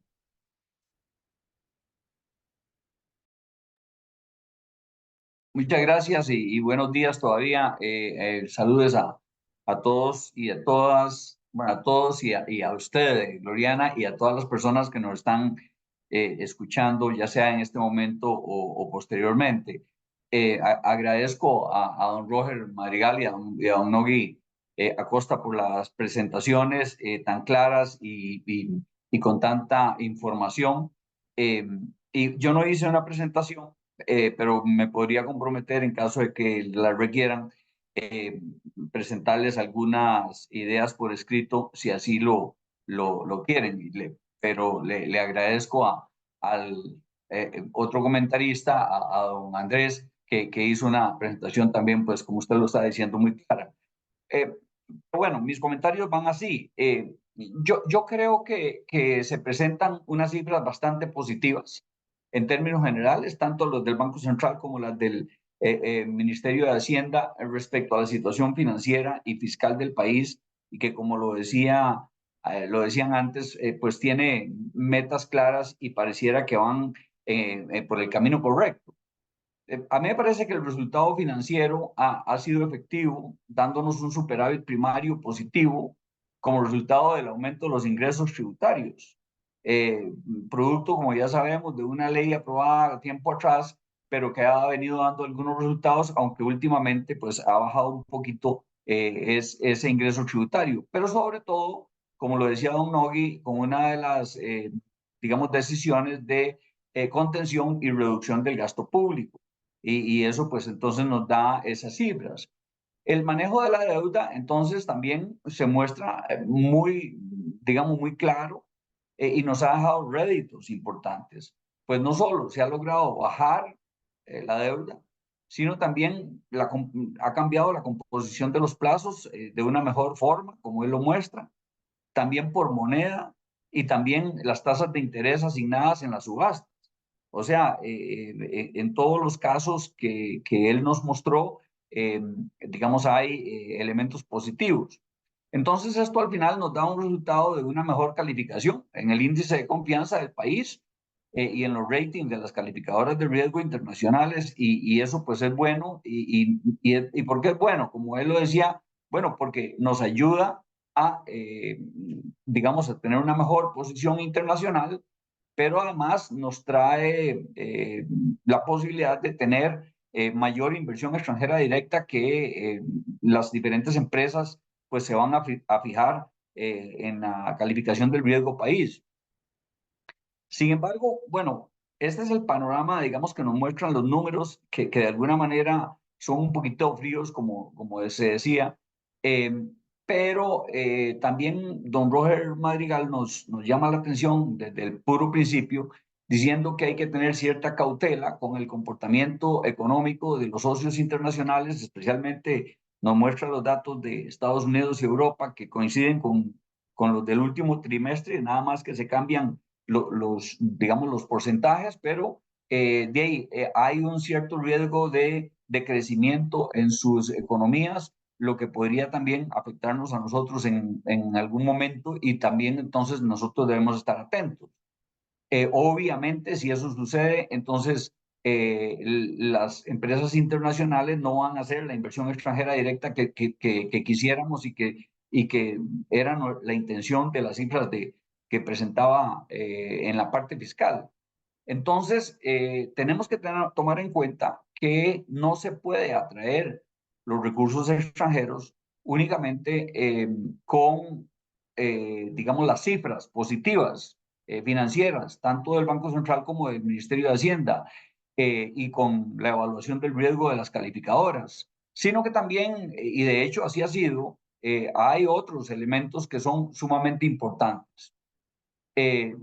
Otra de las cautelas que hay que considerar, que es la que el mismo don Roger también nos presenta, es, digamos, la baja en la tasa de crecimiento del Producto Interno Bruto, que sigue siendo bueno, ¿verdad? El crecimiento del PIB, pero que en términos de tasa de crecimiento, pues baja este año a un 4%. Nosotros habíamos proyectado en el SIMPE, en un modelo que tenemos, a un 3.8%, y ahora lo modificamos también en un nuevo cálculo que estamos haciendo, pero ciertamente en el 2023 era 5.2. Ahora, si nosotros queremos, digamos, atraer esas empresas y mejorar la situación económica del país, también entonces tenemos que tomar en cuenta estos otros indicadores que decíamos, como pueden ser la seguridad nacional, la penetración del narcotráfico en el país, la calificación del talento humano, la inversión y funcionamiento de la infraestructura en todo el país, digamos, puertos, aeropuertos, carreteras, formas de transporte. Por lo tanto, no podemos ni podremos continuar conteniendo el gasto, que realmente es una inversión, ¿verdad? Pero como estamos haciendo, de todas maneras ya no se va a poder contener más, y tenemos que pensar en cómo hacer para modificarlo. Además, en este momento, de acuerdo con los datos internacionales, el promedio del gasto social en la OCDE es un 20%, y en el país en el 2023 llegó a un 14.5%. ¿Y por qué? Bueno, porque se redujo, por ejemplo, la inversión en educación en un 4.6% entre el 21 y 2022. En esos mismos años, 2021-2022, se redujo el total en la protección social en menos 3.6%, en salud en menos 2%, y esos son datos del mismo Ministerio de Hacienda, de la Secretaría Técnica de la Autoridad Presupuestaria. La pobreza sigue siendo un problema enorme en el país, más de un 20%, alrededor de un 21%. La desigualdad se mantiene. Don Roger nos dio unas cifras de reducción de la desigualdad, pero únicamente en el área de consumo, pero digamos en términos generales sigue siendo penosa. El desempleo de un 8.5% pues es menor que hace unos años, pero siguen siendo 186.227 personas que siguen buscando empleo, y eso es pues muy importante. Entonces, si parte de lo que yo estoy diciendo es que hay que aumentar el gasto social, bueno, lo primero que estoy seguro que don Nogui me va a decir, ¿de dónde cogemos los recursos? Y yo creo que la fuente de los ingresos para poder hacer esto es centrarse en una de las metas que él mismo planteó, que fue en la primera o segunda lámina, que fue la de equidad y eficiencia del sistema tributario, que se deben aumentar los ingresos provenientes del sector productivo nacional, de la riqueza que se produzca, como él mismo nos dice. ¿Y cómo se hace? Bueno, lo primero que habría que pensar es que el gran reto es hacerlo tomando en cuenta que tenemos dos sistemas, ¿verdad? El sistema del régimen preferencial de zonas francas y el régimen que llamamos régimen definitivo, el régimen nacional, que además es el que emplea aproximadamente el 85% de la fuerza laboral y que es el que, digamos, paga los impuestos o debe pagar los impuestos como corresponde. Entonces, ¿cómo hacer eso? Bueno, parte del trabajo es impulsando, digamos, una política, digamos, de producción nacional, que yo creo que ciertamente probablemente no está en manos del Ministerio de Hacienda ni del Banco Central, pero que sí debe ser coordinada con ellos para poder aprovechar, digamos, diferentes áreas. Obviamente no voy a hacer en los 7 minutos que me quedan todo un despliegue de las ideas respecto a esta política de producción nacional, pero sí podría señalar algunas cosas importantes, como por ejemplo la renovación del Plan Nacional de Descarbonización, para potenciar o poner en práctica temas como el transporte masivo de personas de forma diferente, el transporte de carga también, que debería reducir el carbono y que podría darle nuevas oportunidades de empleo a diferentes personas, y ni qué decir, digamos, de reevaluar la situación del tren. También aprovechar el uso de sellos verdes y de certificaciones, porque recordemos que tanto Estados Unidos como Europa plantearon que a partir del 30 de diciembre del 2024, o sea, ya casi este año, ¿verdad?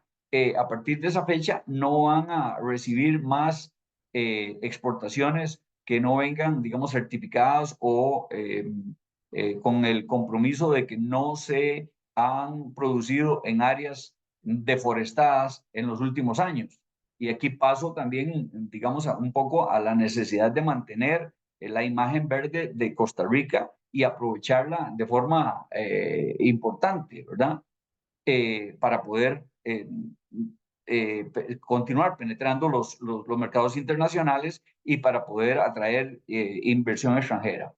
Entonces, el paquete de políticas requeriría de invertir más en la seguridad nacional,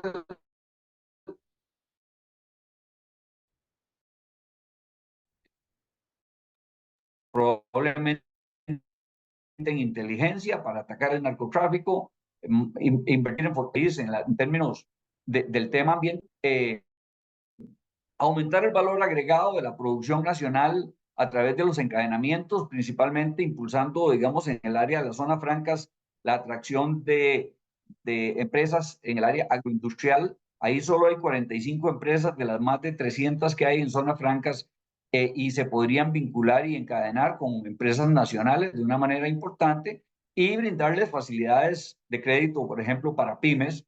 Ahí don Roger decía del manejo cuidadoso de la tasa política monetaria y hacía la crítica de cómo esas rebajas no se reflejan en la tasa de interés de la banca comercial. Yo creo igual que hay que revisar esto y revisar que los bancos comerciales puedan dar esos apoyos al sector empresarial para que pueda producir. Si hay más producción, entonces vamos a tener más impuestos que van a entrar a Hacienda, y si hay más impuestos, habrán recursos suficientes para poder invertir en lo otro. Entonces, en lo que estoy diciendo del gasto social y en lo que se señalaba alrededor de generar fuentes de trabajo. Y desde luego también impulsar la investigación, los recursos para la investigación y desarrollo.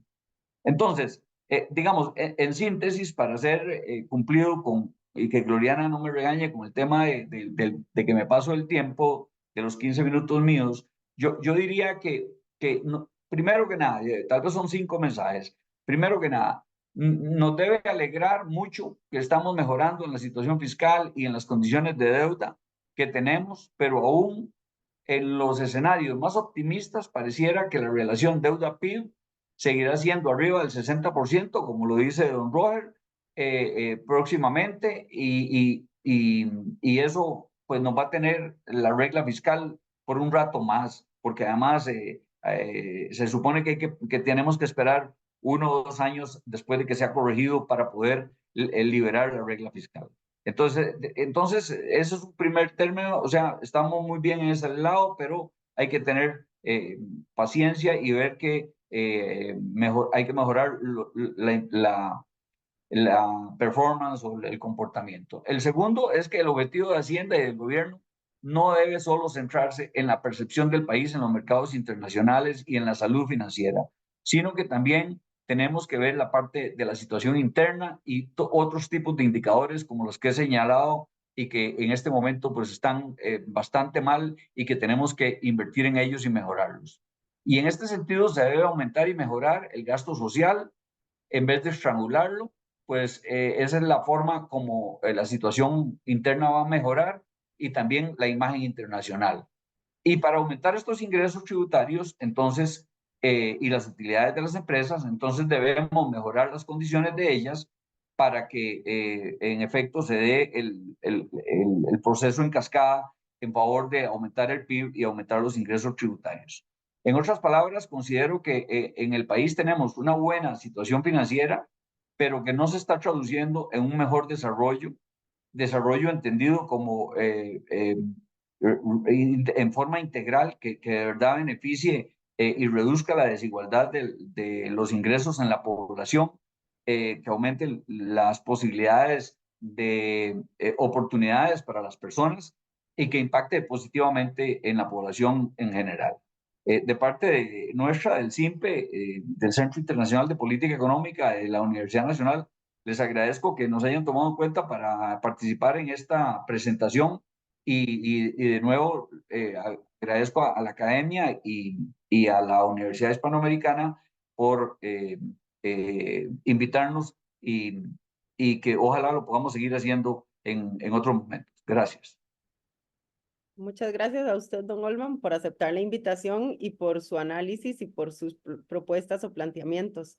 Antes de abrir el espacio a preguntas, y pues tenemos algunas preguntas ahí, pero de igual manera, si más personas tienen preguntas, los pueden escribir ya sea en el Q&A de aquí de la plataforma o en el mismo chat. Quisiera darle un espacio primero a don Nogui y a don Roger, por si quieren referirse a los comentarios de Andrés o de don Olman.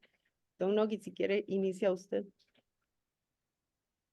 Gracias. Yo creo que hay un tema en el cual todos estamos de acuerdo, y es que hay que ayudar a los grupos más vulnerables. El problema es que eso debimos haberlo pensado antes de endeudarnos, y hoy estamos en una situación bastante complicada. ¿Por qué? Porque cuando usted aumenta el pago de intereses, como es un gasto corriente, va a estar impactado por la regla. Y ahí no hay espacio para hacer otra cosa. O reducimos el gasto y mantenemos el pago de los intereses, o dejamos de pagar. Y me parece que no es ninguna opción. Yo creo que hay dos cosas que son claras, tanto don Andrés como don Olman lo dijeron. Tenemos una ruta, estamos siguiéndola al pie de la letra y nuestro interés es ir creando esos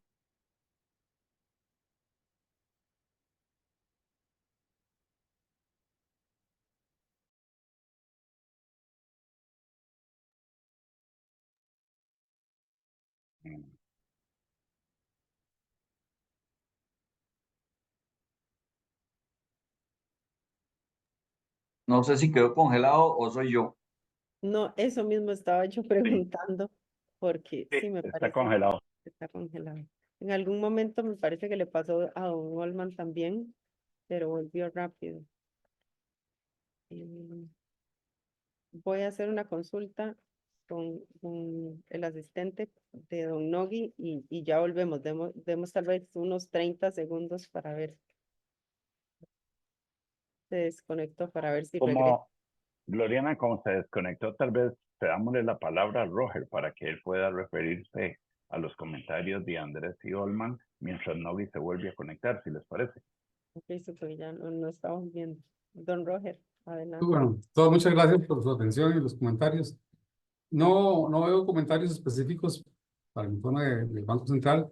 La parte del empleo, creo que el banco ha hecho un esfuerzo sostenido en los últimos, de hecho, de que financia la encuesta continua de empleo, de entender mejor el tema del empleo en Costa Rica, y lo hemos hecho en distintos informes por género, por nivel de educación, por edad, con las desagregaciones que tenemos. Hay ciertamente explicaciones diversas, y sí, claramente hay de necesidad de todavía entender mejor ese fenómeno para no políticas del Banco Central, no cuáles son las políticas públicas adecuadas. Políticas públicas que a su vez requieren financiamiento, y ese financiamiento requiere una forma de obtener esos ingresos. Es la discusión que estamos en el fondo aquí. Vean que buena parte de las discusiones, todos estamos de acuerdo con las políticas sociales, pero deberíamos ponernos de acuerdo cómo las financiamos primero. Ya este país tomó una decisión de una regla fiscal, cómo se aplica, que esa decisión la tomamos los costarricenses, no fue ni el Ministerio de Hacienda ni el Banco Central. Entonces, es entender que esa es la realidad, y que para generar ese espacio fiscal, lo primero que hay que hacer es reducir el nivel de deuda producto, que es el esfuerzo. Creo que es desde el punto de vista fiscal, una de las prioridades que se tiene para poder generar el espacio para gastar en lo que se denomina la parte social. Ahí yo revisaría algunas cosillas, ¿verdad? La pobreza sí ha caído en Costa Rica levemente, sigue siendo alta, ¿verdad? Sí se podría gastar más, pero sí se ha hecho algún gasto social. Yo revisaría, digamos, algunas de las afirmaciones genéricas que se hacen, ¿verdad? Porque ahí están las cifras. Pero bueno, déjeme comentario por el momento. Muchas gracias, don Roger. Y bueno, seguimos esperando a don Nogi. Vamos a proceder con algunas de las preguntas y después retomamos la intervención de don Roger. Aquí dice, ¿existe alguna preocupación del Banco Central por las recientes intervenciones y situaciones financieras de Coperservidores y de la financiera de Cifin? ¿Qué riesgos podríamos tener de contagio a otras entidades? ¿Qué medidas podría tomar la Junta Directiva del Banco Central para reducir estos riesgos? Diría que es para mí. Sí, bueno, Recuerde que sí, sí. Y tal sí vez se hay, podría enfocar en la parte de si ustedes ven un impacto o alguna repercusión en el sistema financiero, no necesariamente, pues, hay una parte que evidentemente es regulatoria, más de CONACYT o de la superintendencia, pero aquí hay, es con algunos términos, hay una parte que es de regulación y una parte que es de supervisión. Ninguna de las dos son del banco. Sin embargo, en caso como miembro del CONACYT, pues alguna participación y responsabilidad tengo en eso. No el banco, sino el CONACYT. Hasta el momento lo que ha ocurrido, creo que lo traté de destacar, no se ha manifestado en problemas de liquidez. De hecho, no hemos visto las largas filas de que se acabó la plata y que la gente no puede retirar sus depósitos. Los problemas han sido otros. Lo que vemos por el momento es que está contenido, ¿ah? Por el momento, ¿verdad? Es lo que podría decir. Por supuesto que al Banco Central, pues sí digamos, en el sentido estricto, le preocupa, ¿verdad?, la presencia de estos fenómenos. Entonces ahí es todo un llamado. Creo que va a haber una discusión después de que pase esto, los primeros días, hay una discusión sobre la calidad de la supervisión, la calidad de la regulación, y es como un diálogo nacional, ¿verdad? No una cosa como echarle culpa a un agente en particular, sino una revisión, ¿verdad? De qué es sobre la calidad y qué es lo que está fallando. Tal vez tenemos hecho un esfuerzo por modernizar una regulación, pero no necesariamente la supervisión. Es lo que yo diría. Por el momento, ¿verdad? Lo que se ve es que son casos contenidos, ya que son muy distintos. El patrón común, pareciera, y es algo que tendríamos que meternos, es la deficiencia en la clasificación de los créditos. Créditos que aparentemente son buenos, y cuando se ve realmente qué es lo que hay adentro, pareciera que no son tan buenos, entonces requieren la provisión. Es lo que podría decir por el momento. muchas gracias. Bueno, aquí tenemos otra pregunta que habían hecho y usted de alguna manera se refirió a que tenían que ver cuál era la posibilidad de bajar más las tasas de interés, pero dice, sí, el mismo presidente del Banco Central dijo que la distancia entre la tasa de inflación de haber un 1% de diferencia, no se aplica teniendo una inflación casi 0% con tasas altas todavía de 4.70. Y me imagino, y usted lo Ya llegó mencionaba de Novi. otra manera. Ya llegó Nogi, pero es que esa la saben, ahí vamos lo que nosotros hicimos y documentamos en algún momento, en condiciones pre-pandemia, esa tasa estaba alrededor del 1%, una tasa real neutral con respecto a la expectativa, la meta de inflación para el caso de que lo relevante el Banco Central. La hemos estimado en realidad, es una nueva información, que los bancos centrales lo están haciendo en el mundo, no solamente el Banco Central, es 1.4. Y hemos visto prospectivamente que vamos hacia eso. Entonces, sí, el banco estaba actuando en consecuencia, de acuerdo, prospectivamente hacia donde esperamos que esté la inflación. No tendría ningún sentido acelerar una caída en la tasa de interés que tiene otros efectos, ¿verdad? Para luego después darse cuenta que eso más bien provoca inflación y que hay que volverla a subir, ¿verdad? De hecho, sobre todo cuando vemos que no hay esa transmisión, ¿verdad? Que quisiéramos. Voy a parar aquí, porque era para responder a la pregunta de Gloriana. Perdón, Gracias. Gloriana, para preguntarle a don Roger si tiene alguna impresión de esa transmisión, ¿por qué no sucede?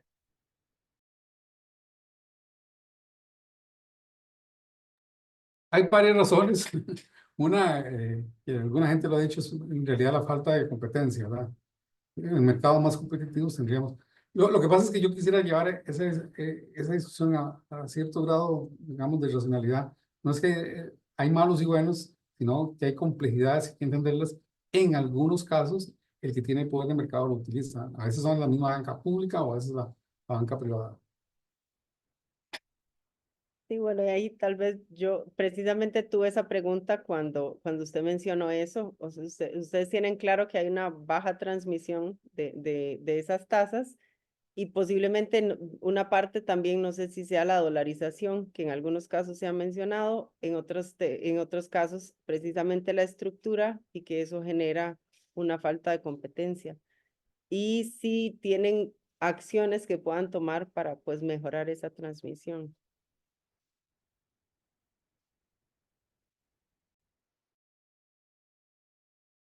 O sería básicamente en Esa es línea la con lo pregunta. que dijo promover la competencia. No, ¿qué Hay podrían hacer? hay varias cosas que entender el fenómeno de por qué es. Usted me está mencionando uno que tiene que ver con la dolarización. Tendríamos que revisar. Tal vez hay otra distorsión alta en el nivel de dolarización de algunos créditos que gente, digamos, no calcula adecuadamente los riesgos en que se enfrenta. Hemos tenido una situación que se cambió la regulación para, en principio, desestimular el crédito en moneda extranjera y más bien lo que se ha hecho es se ha incrementado. Entonces, hay falta entendimiento del fenómeno y entendimiento, digamos, de cómo mejorar la competencia en Costa Rica. El sistema financiero es un caso, pero en general, usted algo lo recuerda, por ejemplo, siempre es una comisión de la competencia. Costa Rica es un país pequeño de monopolios y oligopolios donde, en general, a los agentes económicos, las unidades productivas no les gusta la competencia. Pero bueno, lo dejo ahí. Gracias. Bueno, don Nogui, le damos la palabra de nuevo. Sí, muchas gracias. Iba nada más a redondear lo que comentaba. El problema fiscal nace de un mal sistema tributario. Un sistema tributario que es cedular, que es territorial y que impone una serie de restricciones para poder llegar y generar una mayor acción coercitiva del Estado para que se pague. Yo creo que para los efectos de las demandas sociales tenemos que tener en consideración elementos que van mucho más allá de la realidad fiscal. Voy a ponerles el ejemplo más claro. Cuando dicen que hay que darles el 8% a la educación, habría que cerrar 19 instituciones para poder cumplir con eso. Eso quiere decir que se creó una renta o una promesa incumplible para ningún estado. Si nosotros recaudamos más o menos el 15% del PIB, darle el 8% a la educación significa que usted en un presupuesto que es más o menos 22.6% del PIB es irreal. La pregunta es si eso deberíamos dejarlo escrito en piedra. Cuando ahora Andrés nos llamaba la atención en relación con el envejecimiento de la población. Nosotros no tenemos un sistema para poder acometer el envejecimiento de la población, ni desde el punto de vista social, y quiero decir yo, con algún esquema de pensiones, ni desde el punto de vista de salud pública. Entonces, yo creo que hay que entender que las demandas de los sectores deberían pasar más por una reestructuración del sistema tributario y de las promesas que se hicieron cuando se suscribió nuestro pacto social de cara a esto. En relación con el tema de lo que decía don Roger, de la transmisión, realmente nosotros tenemos un sistema que no evidencia cuál es el costo de la liquidez. Y lo sufre don Roger y lo sufre el Ministerio de Hacienda cuando para uno es muy difícil saber cuál es la tasa de interés a la cual tiene que colocar en el mercado. Tenemos situaciones que complican. Hoy prácticamente quienes definen el costo de la liquidez son un par de empresas que lo hacen a través de algoritmos y definen un valor. Y nos convertimos todos en tomadores de precio de algo que no representa el ejercicio de una subasta, digamos, abierta en donde muchos participantes van definiendo un precio. Pero quería hacer ese comentario. Gracias. Muchas gracias, don Nogui. Por motivos de tiempo, para terminar puntualmente a las 12 y respetar sus agendas, bueno, les agradecemos muchísimo a todos, a los panelistas y a todas las personas que nos acompañaron de manera virtual hoy por participar. Para nosotros, la discusión y el análisis de la política monetaria y la fiscal son cruciales para poder entender los retos y las oportunidades que tenemos como país y para poder entender el contexto actual. Es un evento que hemos venido haciendo por muchos años y que les agradecemos su participación que nos permite continuar haciéndolo. De nuevo, muchísimas gracias a todos y que tengan muy buenas tardes. Hasta luego. Muchas gracias. Hasta luego. Buenas tardes, Muchas muchas gracias. gracias. Hasta luego.